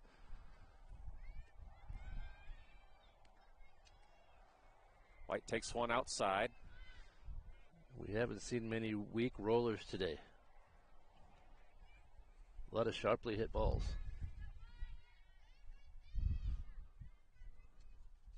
One-0. This one up, back, and caught. Marcy Lassett-Egbert with another great catch in center field to send us to the bottom of the second. Good defense out there. Not before Henley adds 3 more runs, though. It's a 7-0 ball game here on mybasin.com.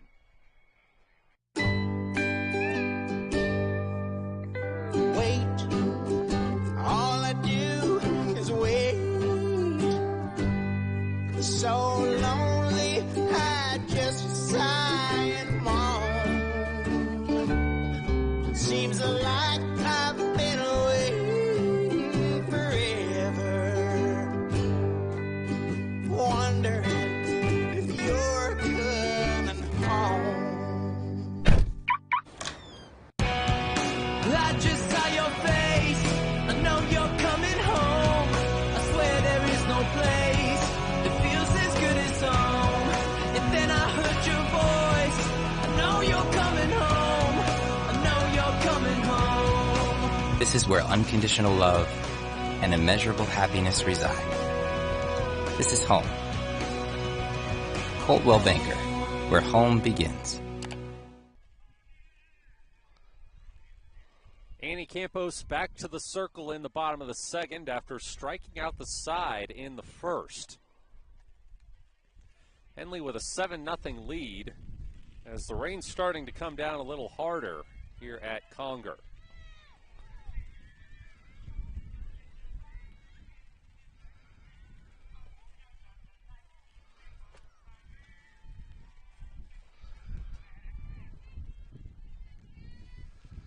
Going to be Huffman leading things off.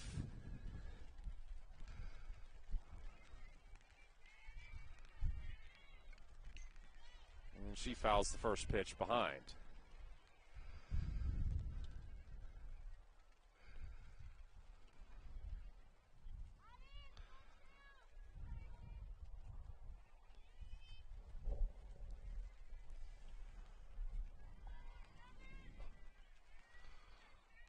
The 0-1 from Annie Campos.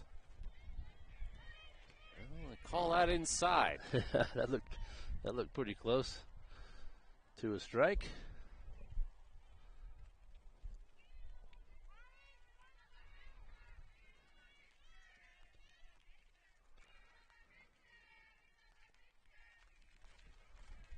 One. Another foul.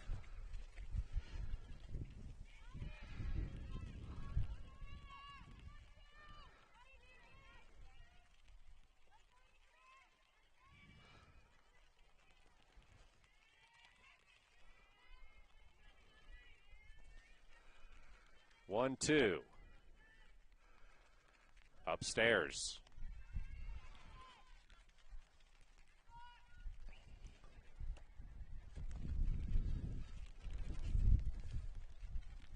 Two, the count to Huffman.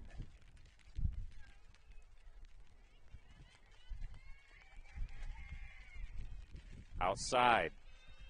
Count goes full.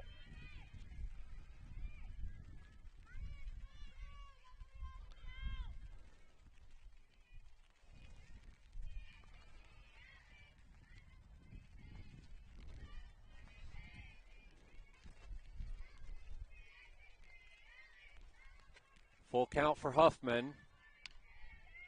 Sends one to second, gloved cleanly, and they get the throw to first for the out. That was a nifty play by Moore at second. Backhanded that ball, moving to her right, and threw back to her left. Good play. Brings up Braden Wright.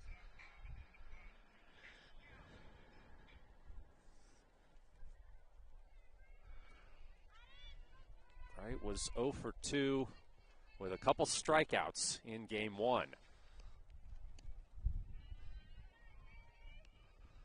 First one outside.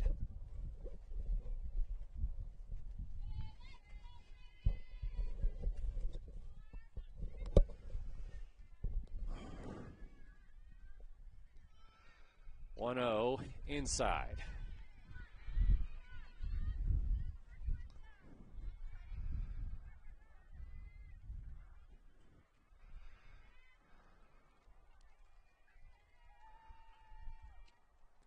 Another one outside, 3-0 to Wright.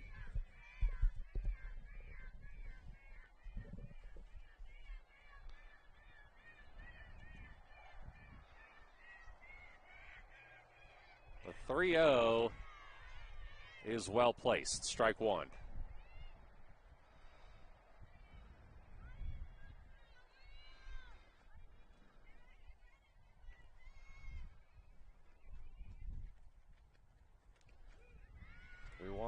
Strike two, another full count. Yeah, we see that a lot. If she does get behind 3-0, she has the ability to throw 3 strikes. She's done that today already. Got her swinging. 2 down.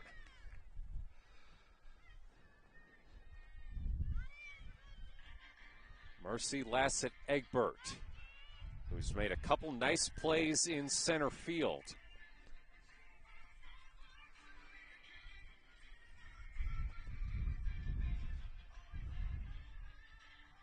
In game one, she was also 0 for 2 with 2 strikeouts. Swings and misses at the first one.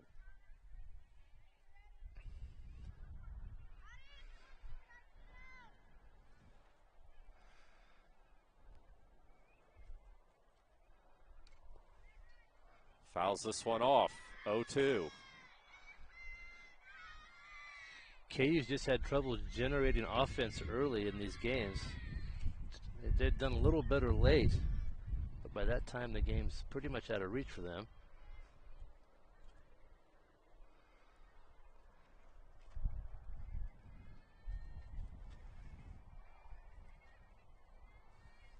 The 0-2 outside.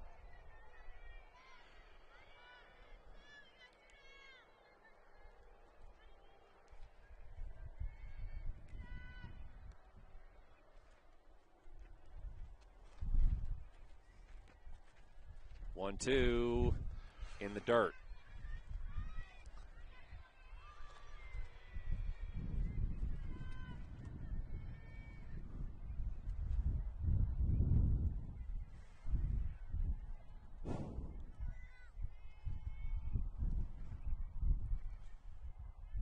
The 2-2 to Lassett Egbert. foul.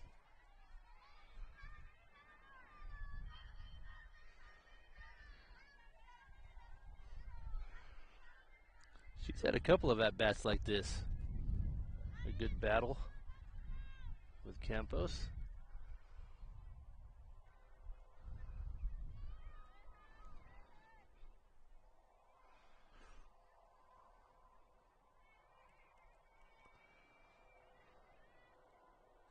Swing and a miss, strike 3.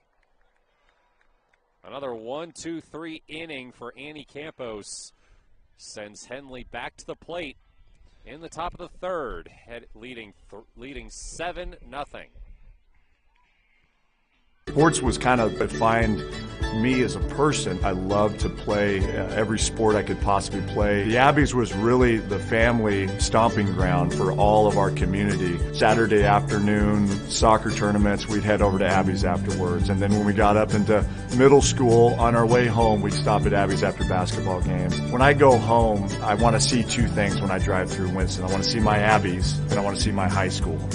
And those are the two memories that stick out the most to me. 7-0 Henley as we head to the top of the third.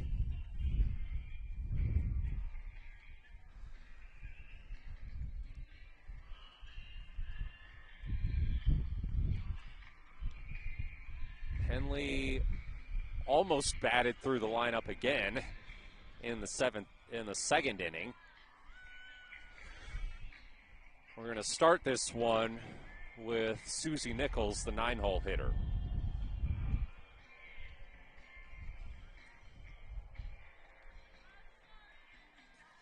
She popped out to end the first inning for Henley.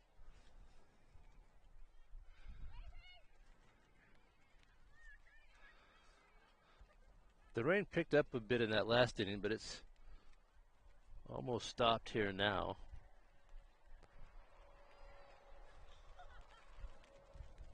But it is still raining just a little bit.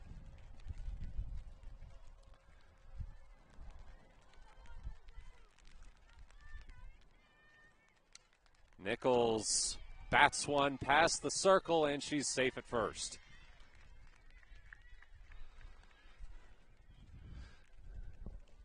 Well done by Nichols. She does that a lot. If she can get that grounder to hit the outfield grass, she'll beat that throw. And that's what happened right there. Safe at first.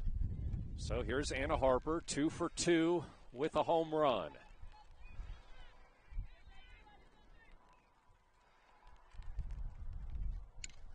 Drills the first pitch back towards the wall, off the glove. It's a double for Anna Harper.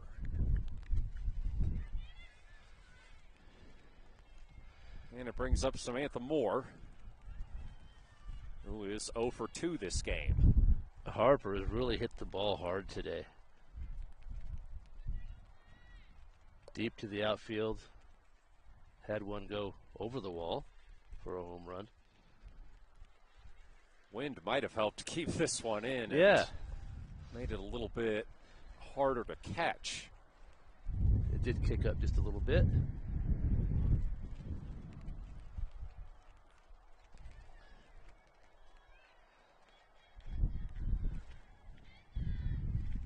First pitch to Moore is upstairs for a ball.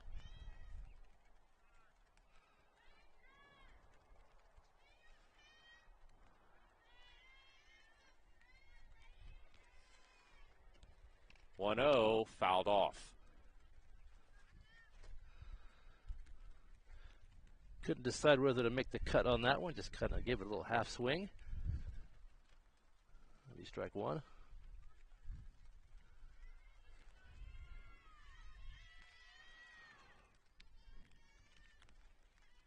The 1-1. Drilled foul down the third baseline.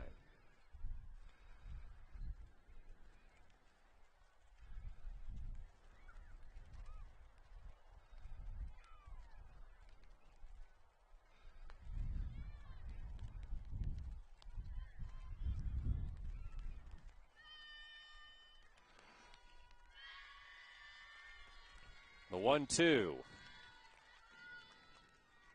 swung on and missed, strike 3. It's a good 2-strike pitch right there from Huffman. Brings up Annie Campos, who is also 0 for 2.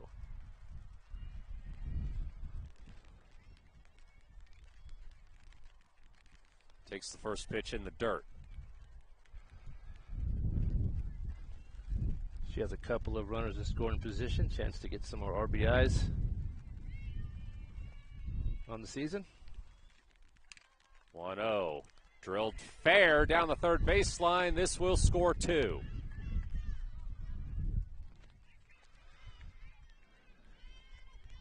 Nothing Henley.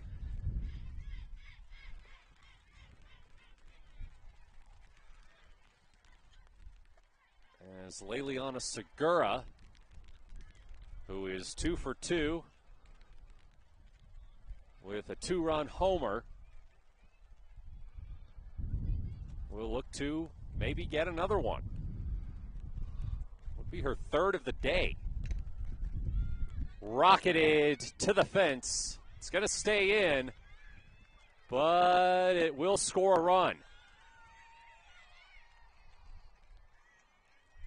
10-0 Henley, an RBI double for Leliana Segura. Laylee's in a groove today. That one hit the fence on a bounce. She's already put 2 over the fence. Really, really good hitting today from Segura.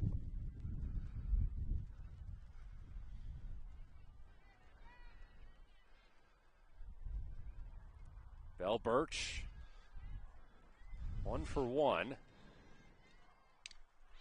Drills this one back towards the wall, and it is gone.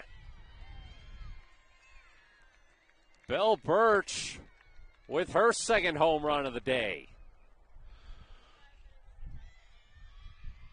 It's 12-0 Henley. That middle part of the lineup for Henley.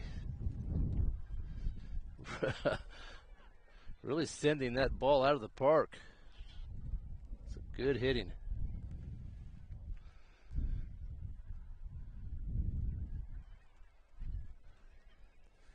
Henley's still with 1 out. And they are 3 runs away from the 3-inning run rule threshold. They would probably like to hit that because we're not sure when this rain is going to stop or if it might even intensify. You don't want to have to come back here on another day just to play for maybe half an hour. Right. It'd be nice to finish if they could today. As long as the field stays in good shape, we'll keep playing. Jillian Vickery, 2 for 2 with 3 RBI. Yeah, this middle part of the lineup's having an excellent day for the Hornets. Popped foul. That one into the bleachers. I think we've seen 6 home runs today. That's correct. That's a lot for an 3 afternoon. in game 1, 3 here in game 2. Yeah, that's a lot of home runs. And this is not necessarily a hitter's park. No.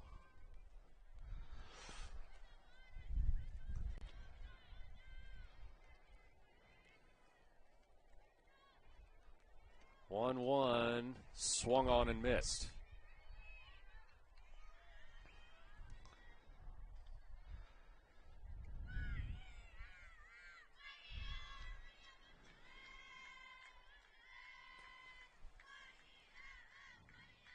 One-two to Vickery. Outside.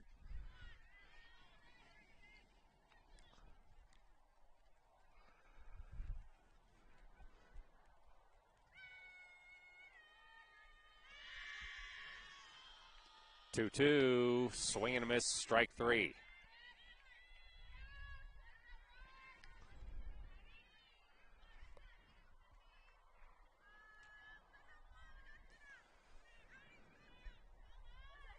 Natalie Hudson going to try to keep the inning going. She is 1 for 2. Drills this one foul down the third baseline.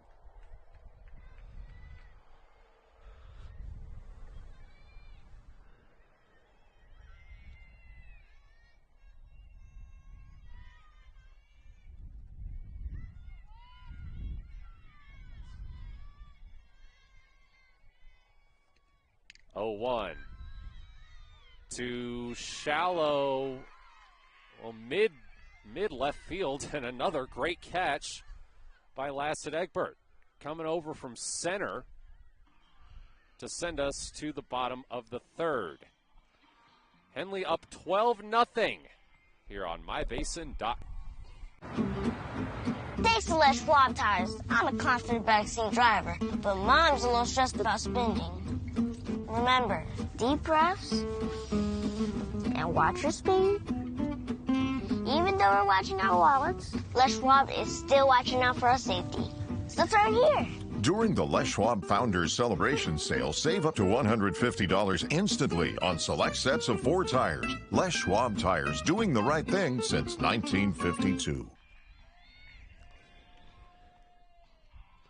Bottom of the third, Henley with a 12-0 lead here at Conger Elementary. Light rain continuing to fall as Annie Campos returns to the circle to face the bottom of the Pelicans' order. We'll start with Alexandra Pinacho, lone freshman on the Klamath Union roster. We mentioned earlier, this team is dominated by sophomores. There's 10 of them.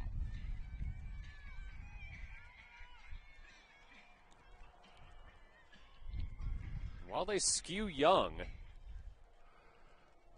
they've put together a decent run through Skyline Conference play so far, considering.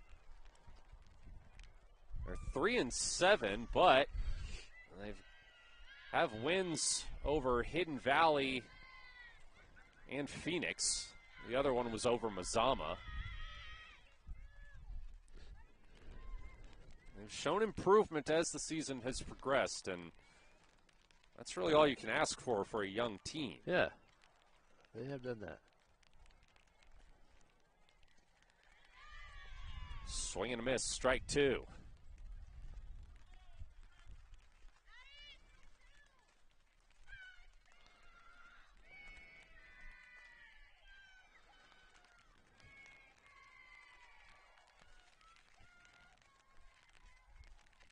Oh, 2, that one came out bad.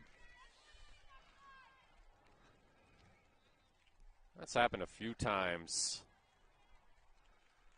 to Annie Campos, and I imagine that happens to a lot of pitchers. Occasionally. Sure. Especially when that ball gets wet, too, because we do have a little rain, and it gets a little soggy, hard to grip. Pinacho was 1 for 2 with an RBI in game 1.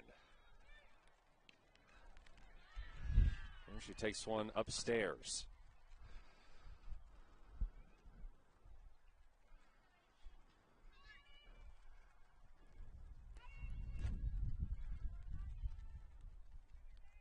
Two. Strike 3 on the edge of the zone. That was a good location there. Just over the corner. And KU still looking for a first base runner in game 2. Will it be Anissa Jimenez? She was 0 for 1, struck out in game 1. Fouls this one down the third baseline.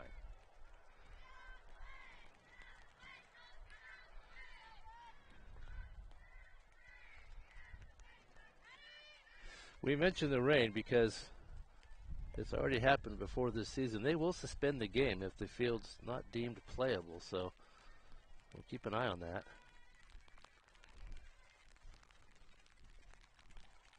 Oh, 1, swing and a miss.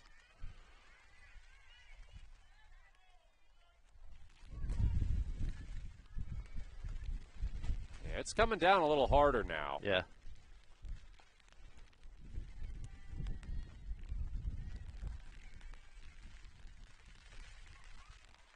Oh, 2, up high. It's not so much the players. They don't mind playing through this, but if that field starts to get muddy, it becomes a little dangerous, can't get good footing out there, then they will stop the game.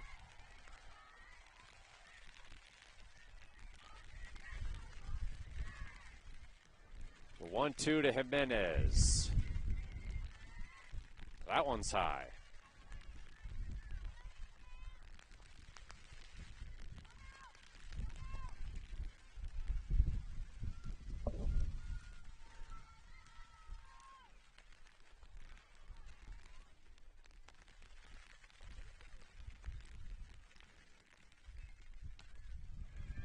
Hit fair to third.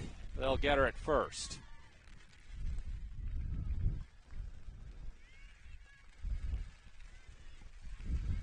Vickery is really good at third base. One of the things you need to have as a third baseman, you have to have a gun over there for an arm. It's a long throw, and she's able to do that. She makes that throw. Plenty of time there for the out.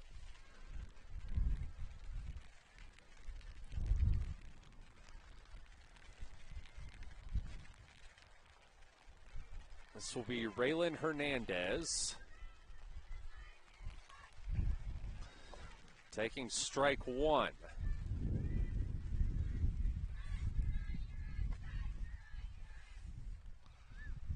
Hernandez was 0 for 2 with a strikeout in game one.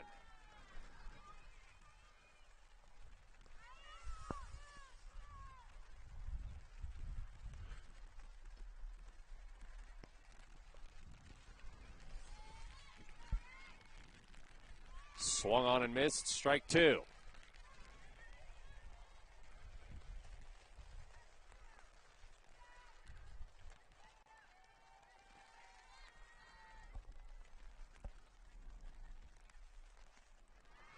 And strike three swinging. Annie Campos has struck out 7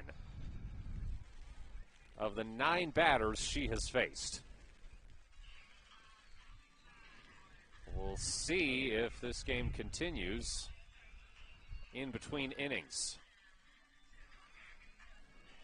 Henley scheduled to come back up to bat in the top of the 4th after this break here on mybasin.com. Threads. There are many threads that run through our region. There are churches and schools and little league teams that bring us together and bind us into communities. There are roads and cars, there are houses and jobs and businesses, all woven together to make the fabric of our communities. There are financial threads that are part of that tapestry as well. For over 80 years, it's been our pleasure to be headquartered here, providing financial services to generations of our friends and neighbors.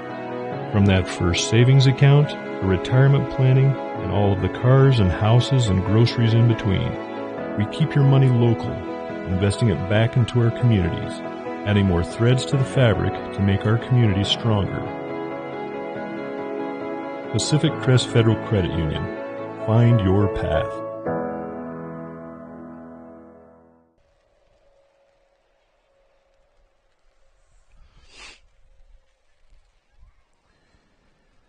Well, we continue for now at least. Henley up to bat here in the top of the 4th with a 12-0 lead. And we'll start with Gracie White, 0 for 1 with a walk.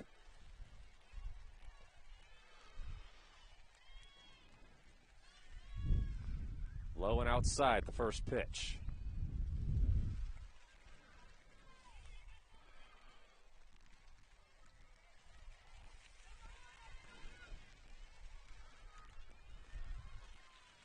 One-oh. Chopped, bobbled, and White is aboard safely.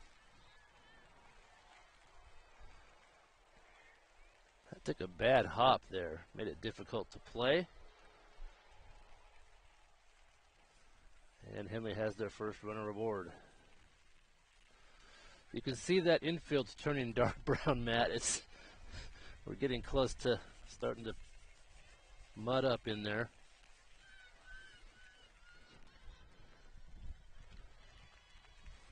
Susie Nichols takes one upstairs, gets away from catcher Russell, and White goes to second.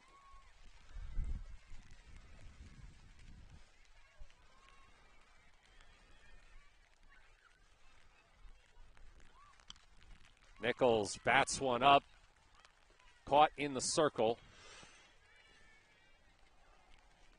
And that holds White at second.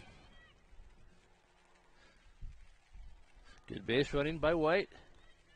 Don't want to get caught into a double play. She played that just right.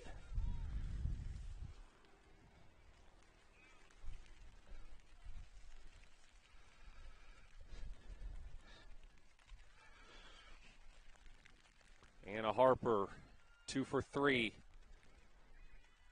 with a home run.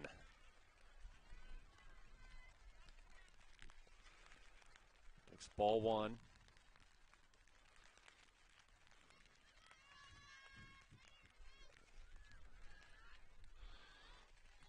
And looks at ball two.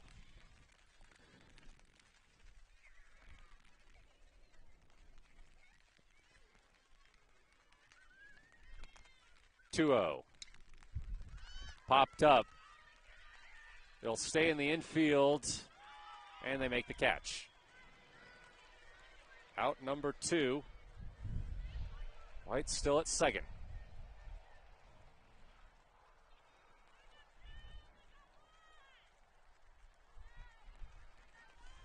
Umpire having a conversation with Brian Stock.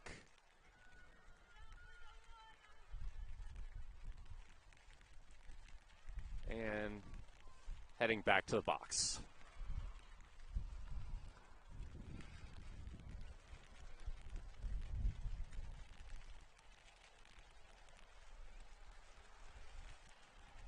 Is that Hayden Higgins up to hit? That may be what Coach Stock was reporting. Yep. Higgins hitting for Samantha Moore. She hit a home run in game 1. And she's got an RBI here on a liner into left field. 2-out RBI double for Hayden Higgins. Good day at the plate for Hayden. Making the most of her at-bats this afternoon.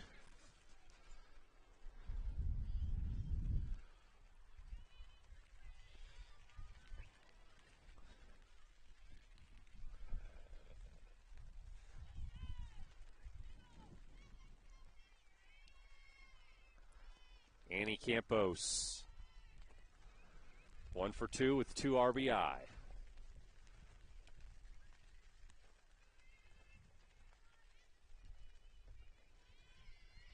One for 3, I meant.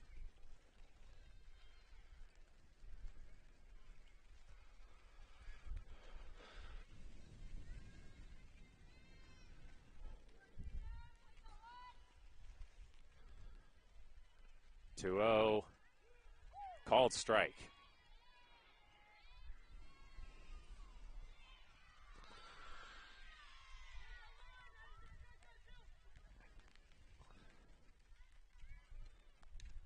Campos lofts one into shallow left.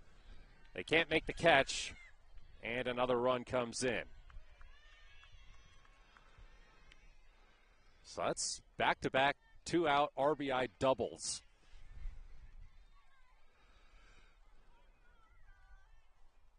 And it'll bring up Leliana Segura. 3 for 3 with a 2-run homer. She's got 2 of those today.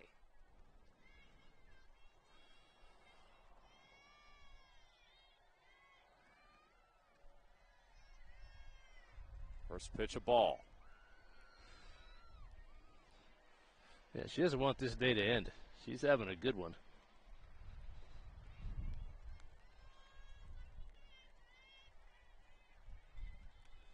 To Segura. Popped up. That is going to be caught for the out in foul territory. And that'll send us to the bottom of the 4th. Henley 14, Klamath Union nothing. Here on mybasin.com. The innocence of youth. Is there anything any better? But soon they'll be in high school and facing all the same challenges you faced. How to make friends. How to fit in. How to be cool. We want our children to have everything they'll need to live fulfilling and productive lives. Make sure the kids in your family are among the more than 120,000 participants here in Oregon who take part in high school sports or activities. Gracie White is going to come on to pitch the bottom of the fourth for Henley. That's after Annie Campos didn't allow a base runner and struck out 7 through the first 3 innings.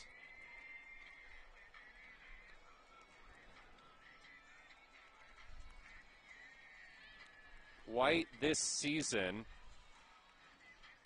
has made 7 appearances in the circle, gone 18 innings. She's gotten 3 starts. Been credited with a win. Has a 5.06 ERA. 13 walks, 8 strikeouts. Good to see the sophomores getting some pitches today.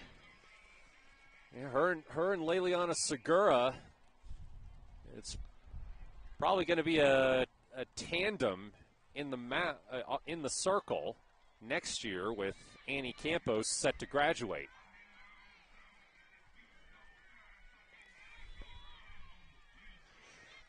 Going to be heading to Oregon Tech to play basketball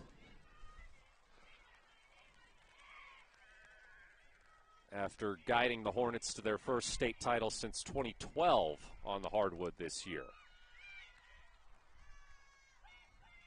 First pitch fouled off into the row of lawn chairs past the Klamath Union dugout.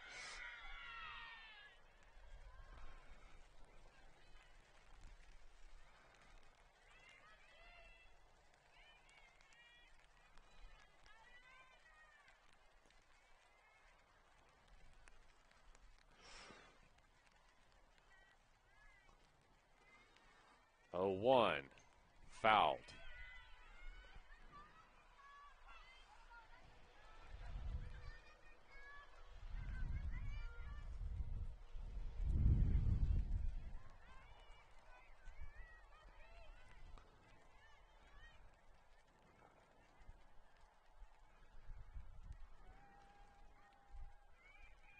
The 0-2.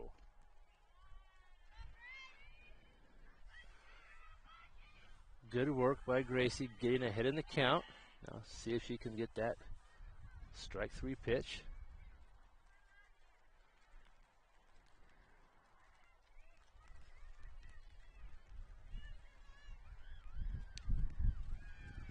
Driven foul again. That was just outside the chalk on third base side.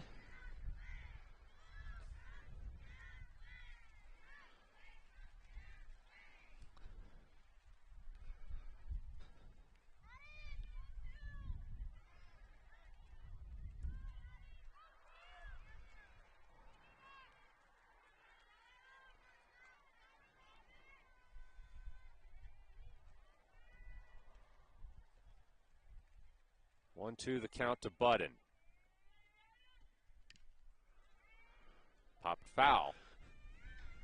Onto the roof of the press box.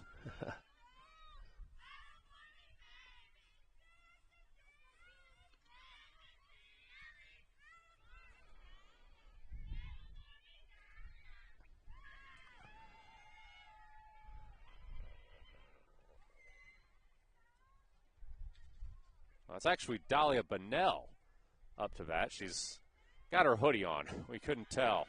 Can't see those numbers.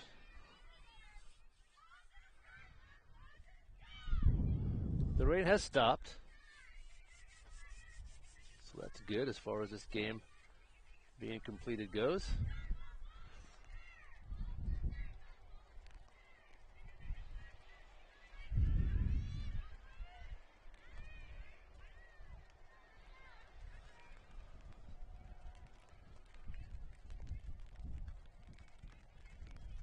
Two, the count to Bunnell. Popped. Foul.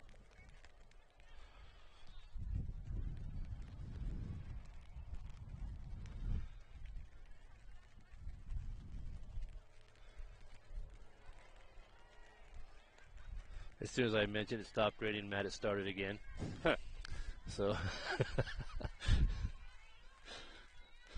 it's kind of off and on here. Yep.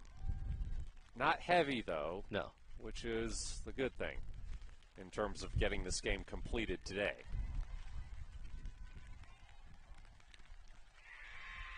Drilled back to center, and that's a home run.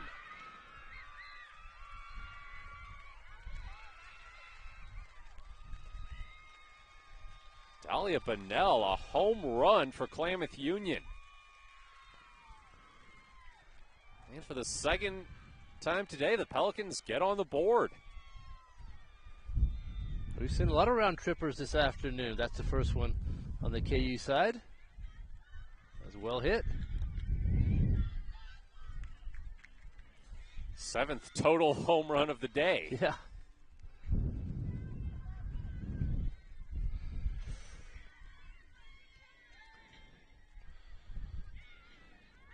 And that's going to bring up Bella Armijo.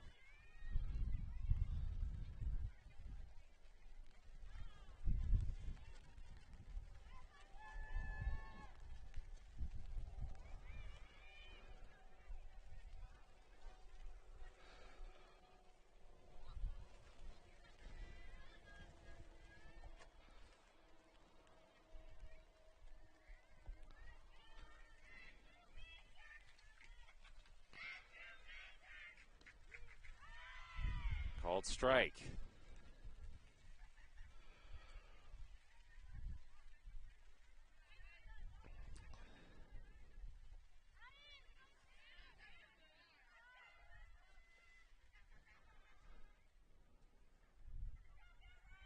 One. Upstairs.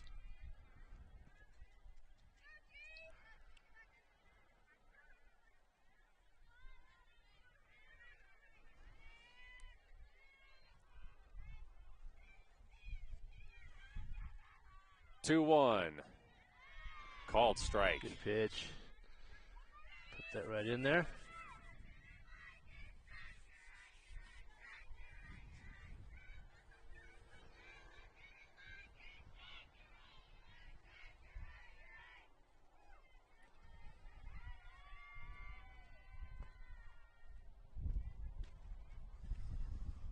Two.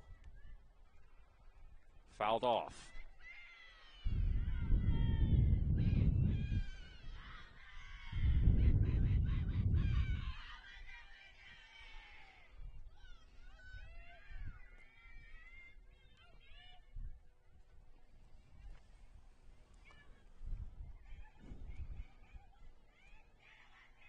Two struck her out.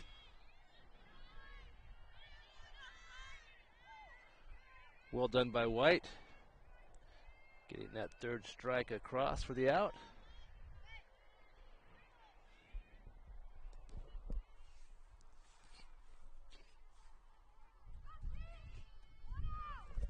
Brings up, presumably, Christy Russell. She's got the hoodie on, too.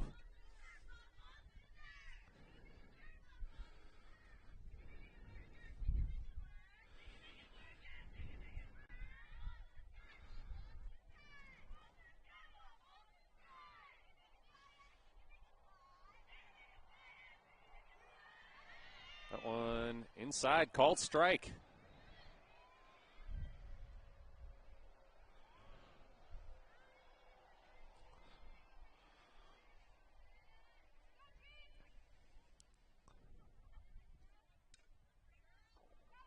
Fouled off.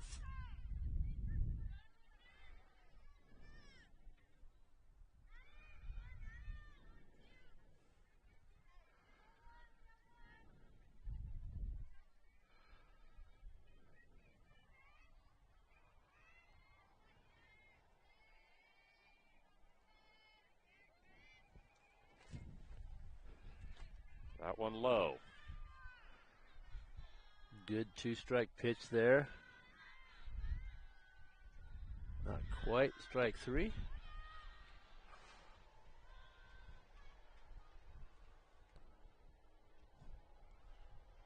Two.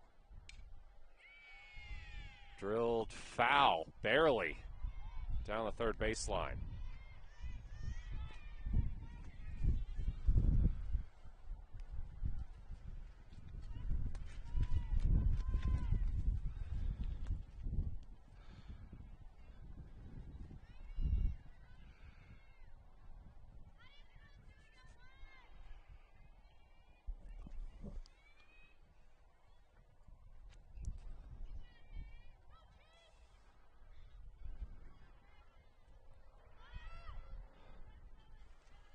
So we mentioned earlier Oregon Tech clinching the regular season Cascade Conference Championship today, as giving them the right to host the conference tournament this Friday. We just got the schedule. Games are going to be at 9, 11:30, 2, and 4:30, with Oregon Tech playing at 2. Owls also trying to get back to the title game, the national title game, that is.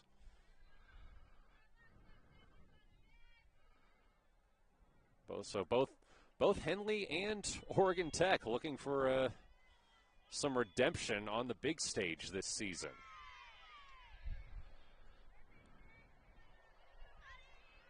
Henley losing to the Dowls. Oregon Tech losing to Southern Oregon.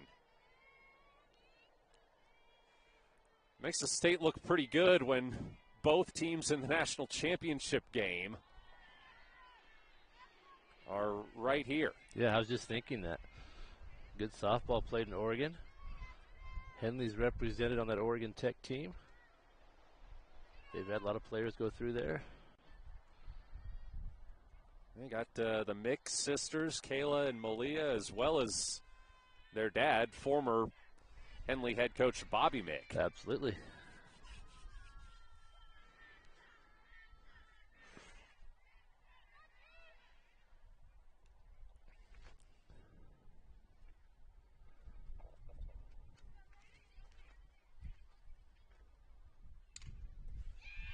This one's another home run.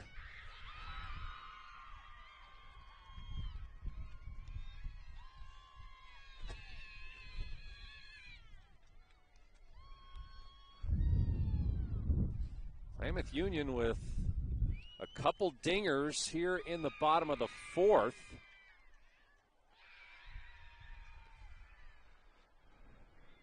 This one coming off the bat of the pitcher, Samantha Huffman.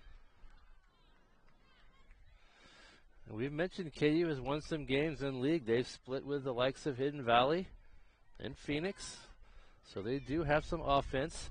I think it also shows you how dominant Annie Campos is, because they haven't been able to get a hit all day. No doubt about it. Yeah, and it just shows you that she really is a terrific pitcher, because they weren't able to hit the ball at all, and they've got 2 home runs in this inning once she leaves the circle. So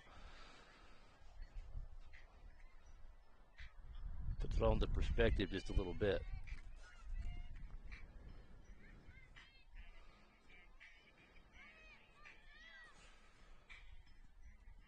This is going to bring up Braden Wright.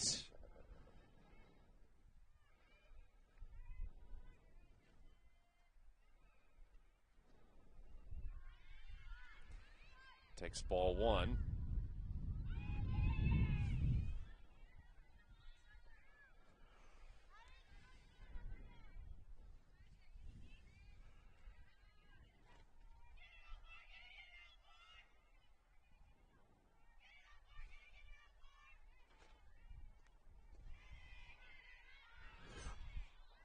Outside.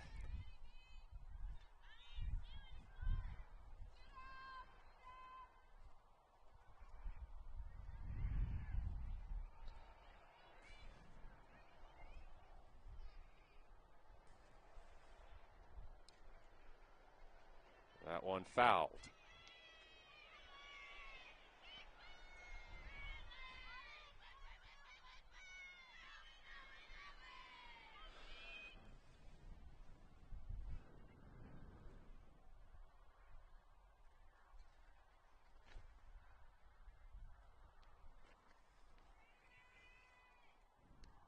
2-1 is upstairs.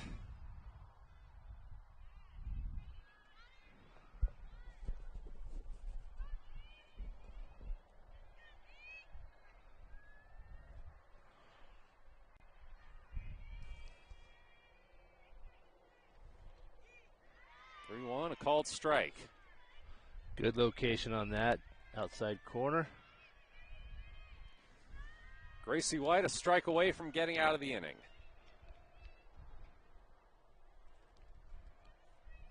Full count. And she walks right. So here's Mercy Lassett-Egbert, who's really battled at the plate today. She has. She's made the pitchers work. Making them throw 7 or 8 or 9 pitches up there. Also does a nice job in center field.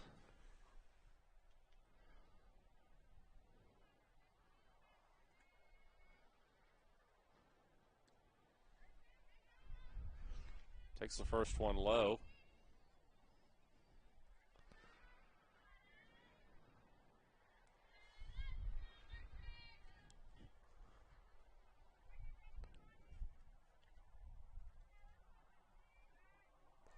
Second one in the dirt.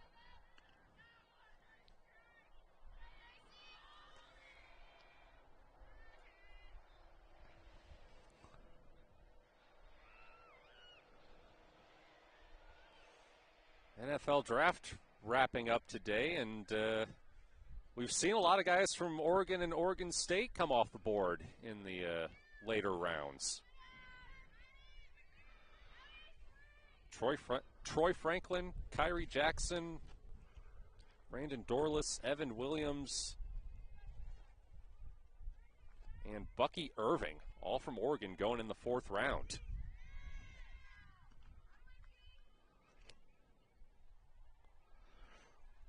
I always like the later rounds because that's when you see some guys, you know, maybe some a little more interesting picks. Right. Guys from small colleges, even international. The Lions actually in the 4th round drafted an offensive tackle from British Columbia. Right.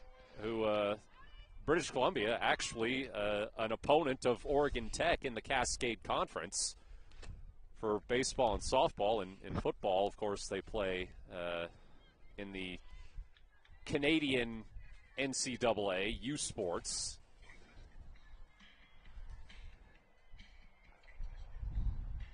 That's impressive to be drafted from that size of a school and outside of the United States. He's not even the only Canadian player drafted. The Jets, with the last pick of the 5th round, picked Quantez Stiggers, who's currently playing in the CFL for the Toronto Argonauts.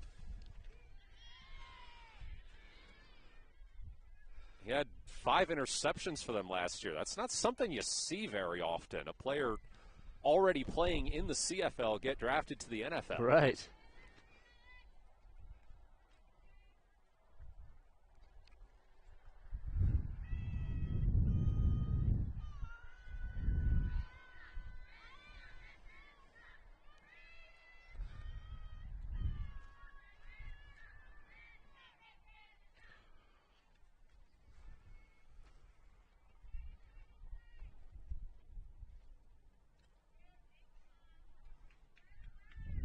Batter gets hit, and the bases are loaded with 2 outs.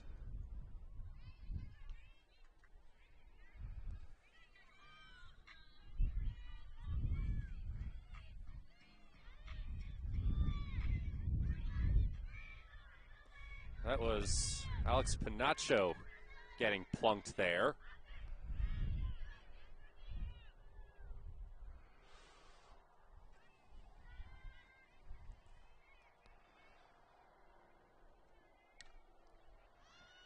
Popped up. And foul ball, but they're Not able to make the catch. Yeah, that was definitely playable. Looked like nobody called that ball. You've got to do that. Someone's got to take charge and call that ball and make the catch, and nobody did that, so the ball just dropped. Strike one. Anissa Jimenez, the batter now for Klamath Union. Takes one in the dirt.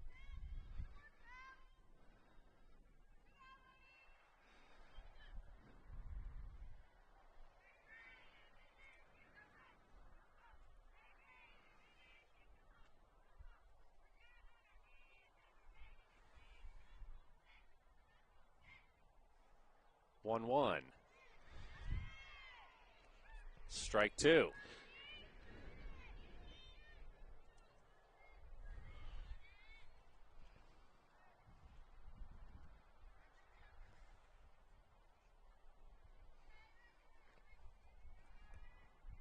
Gracie White can get out of the jam here. 1-2 is popped foul.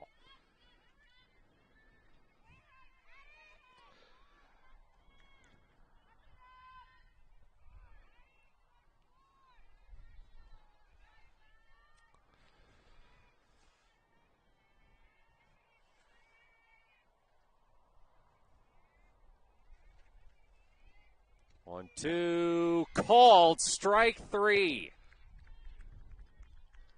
Klamath Union leaves them loaded in the bottom of the fourth. We head to the fifth with Henley on top, 14-2 here on mybasin.com. Wait, all I do is wait. So lonely, I just sigh and moan. Seems like I've been away forever, wondering if you're coming home. I just saw your face, I know you're coming home. I swear there is no place that feels as good as home. And then I heard your voice, I know you're coming home. I know you're coming home. This is where unconditional love and immeasurable happiness reside. This is home. Coldwell Banker, where home begins. 14-2 lead for Henley here in the top of the fifth, with Jillian Vickery set to lead off. The KU Henley baseball games were moved up kind of at the last minute this morning. They decided to start those at 10 a.m., and I wonder if it was because of the weather. They wanted to get those games over ahead of time. Didn't want to risk it. It might have been a good decision, but this one, even though we had a little rain, I think we're going to finish.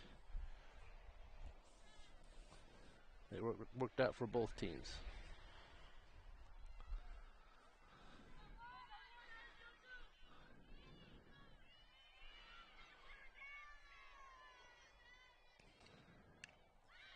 Vickery rips one past first, but second base comes over to get the out.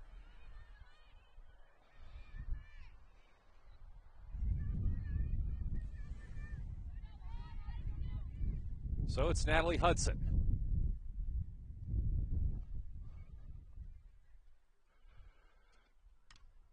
First pitch, chopped foul.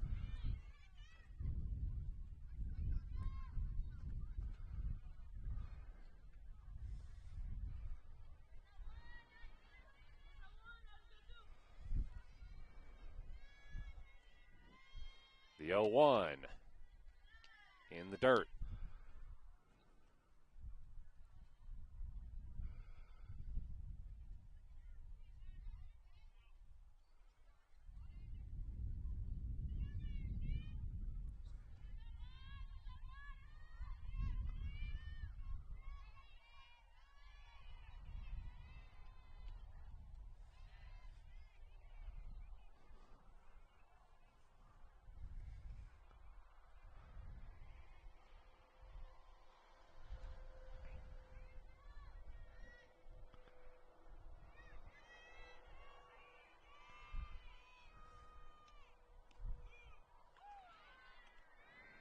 Called strike on the outside, lower outside corner.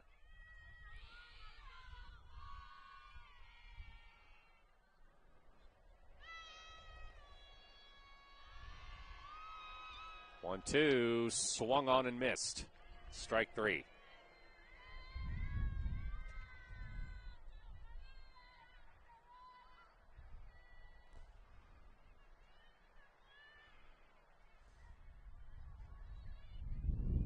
So here's Gracie White.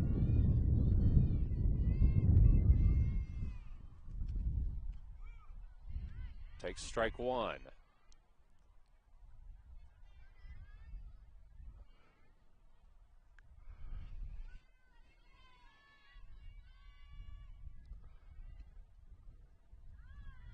Swung on and missed, strike two. I think we've seen Henley score in every inning today. This would be the first one. They haven't pushed a run across.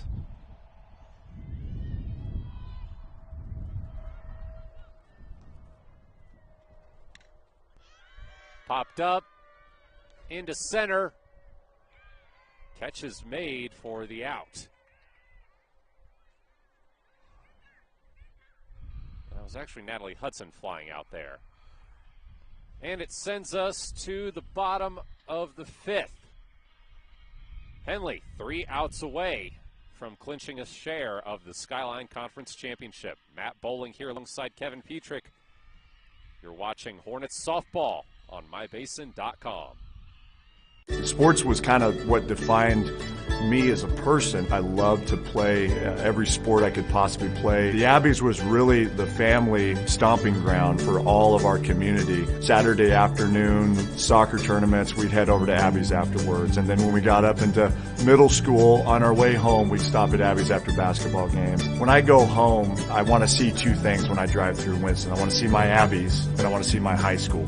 And those are the 2 memories that stick out the most to me. Bottom of the 5th inning, Gracie White back to the circle for Henley. Hornets need 3 outs to clinch a share of at least their 10th straight Skyline Conference Championship. Klamath Union needs 3 runs to avoid the run rule and keep this game going. Everything's gone right for Henley today. They played very well. Really hitting the ball well. Scoring a lot of runs, a lot of extra base hits, good pitching, good defense, just what you would expect from this team. Looking for their 16th win in a row.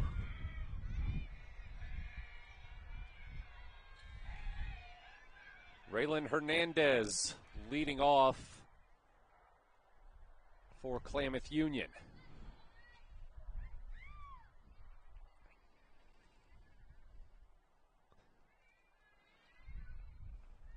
First pitch in the dirt.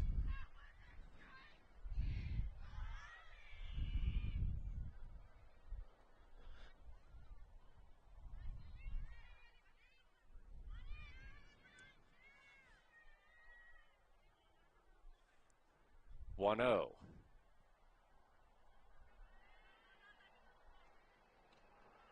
Hernandez swings and misses at that. I think that would have been a ball. She had let it go.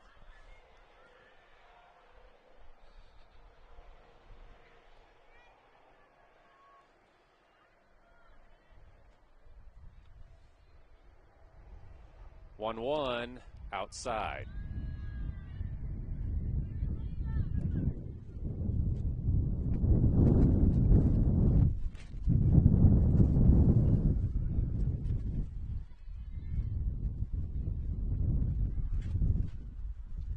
Upstairs, 3-1.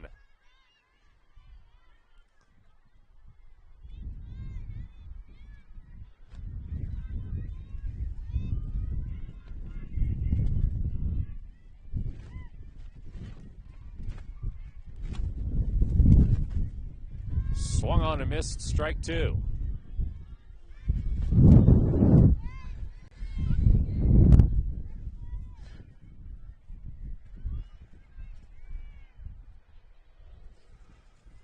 Full count to Hernandez.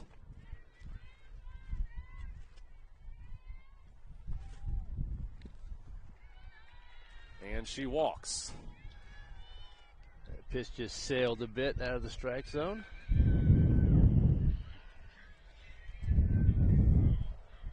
And I think we might be having a pitching change here. It looks like Brian Stock is going to bring in Leliana Segura to close this out.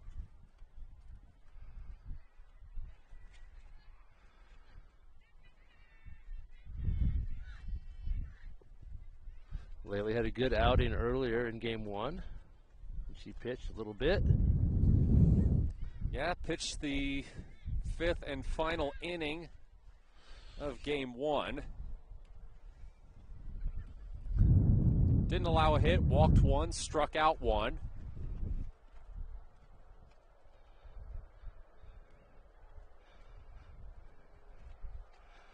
I think Coach Stock would like to end this game in this inning if he could. No doubt about it.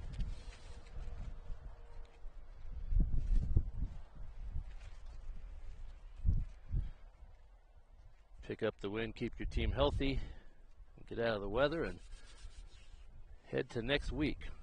Henley has 2 games during the week, as they normally do, Tuesday and Thursday scheduled. Both at Mazama. And if Henley wins that game at Mazama on Tuesday, the first one, which you can reasonably pencil them in for that, given that they run-ruled Mazama 15-0 in both of the first 2 games. Yeah. They would clinch the outright Skyline Conference Championship.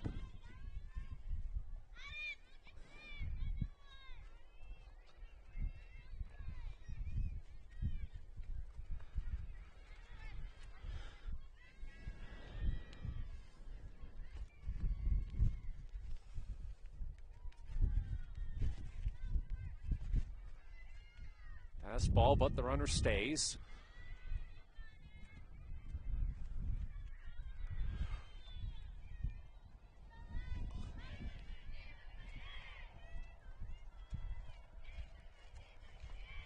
Fouled off.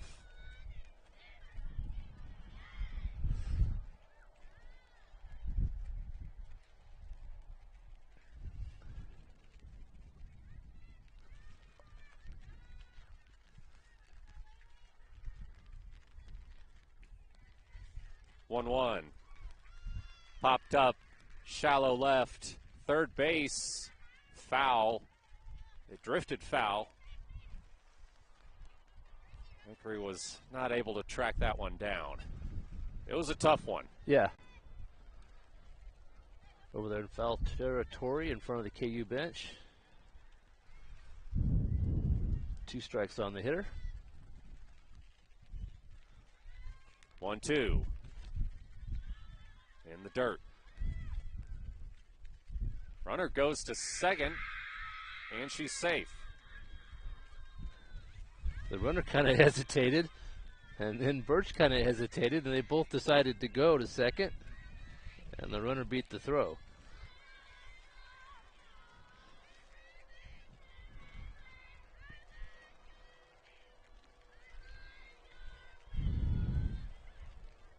Full count here.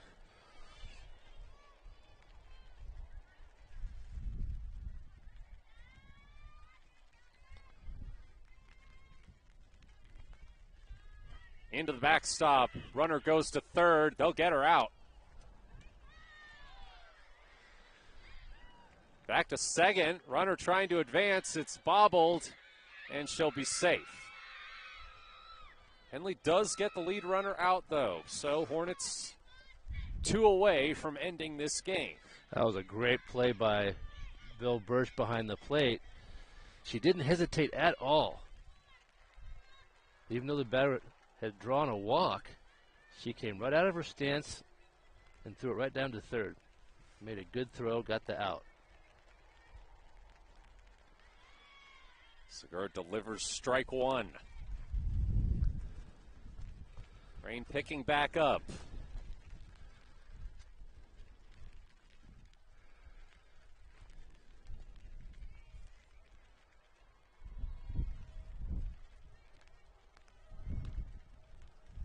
Outside.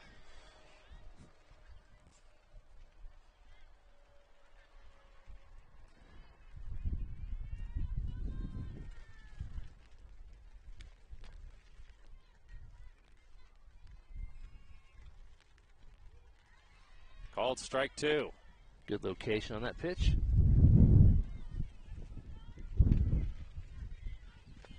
You can see the umbrellas open up and close. It's been, that's been happening all afternoon over there in those bleachers. The 1-2. Sent foul.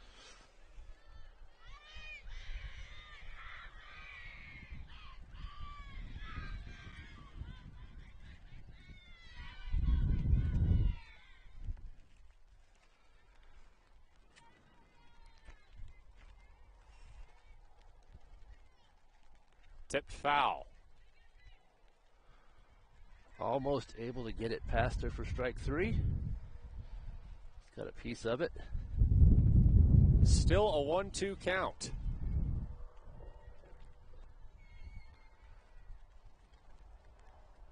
And again, tipped foul.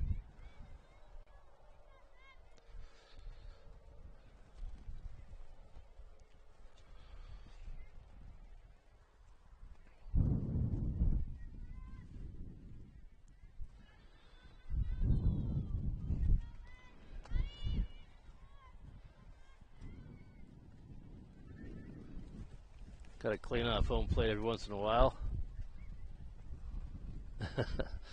Little timeout.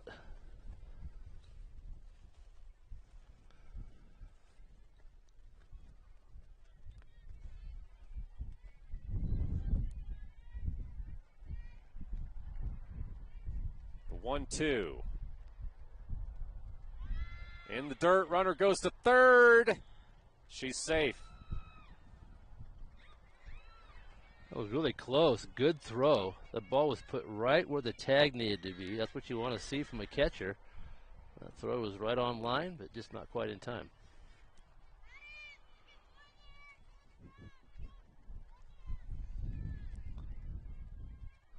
Two. Fouled again.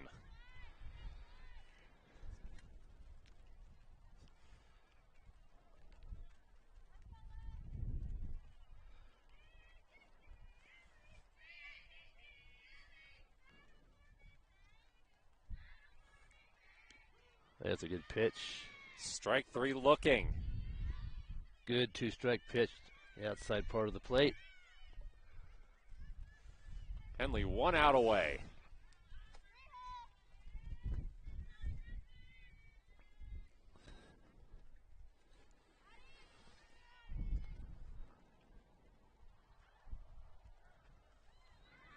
And she hits the batter.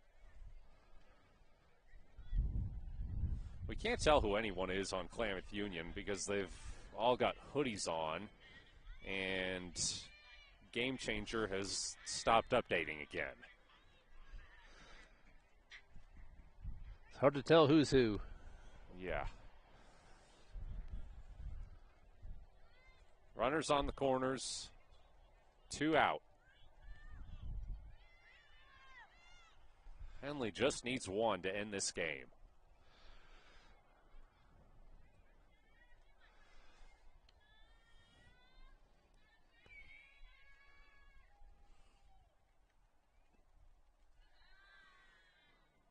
That one low.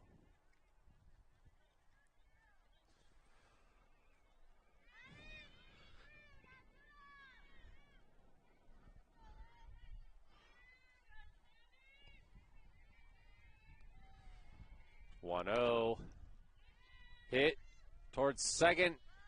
They get the out, and that's the game. Henley, for at least the 10th year in a row, has clinched.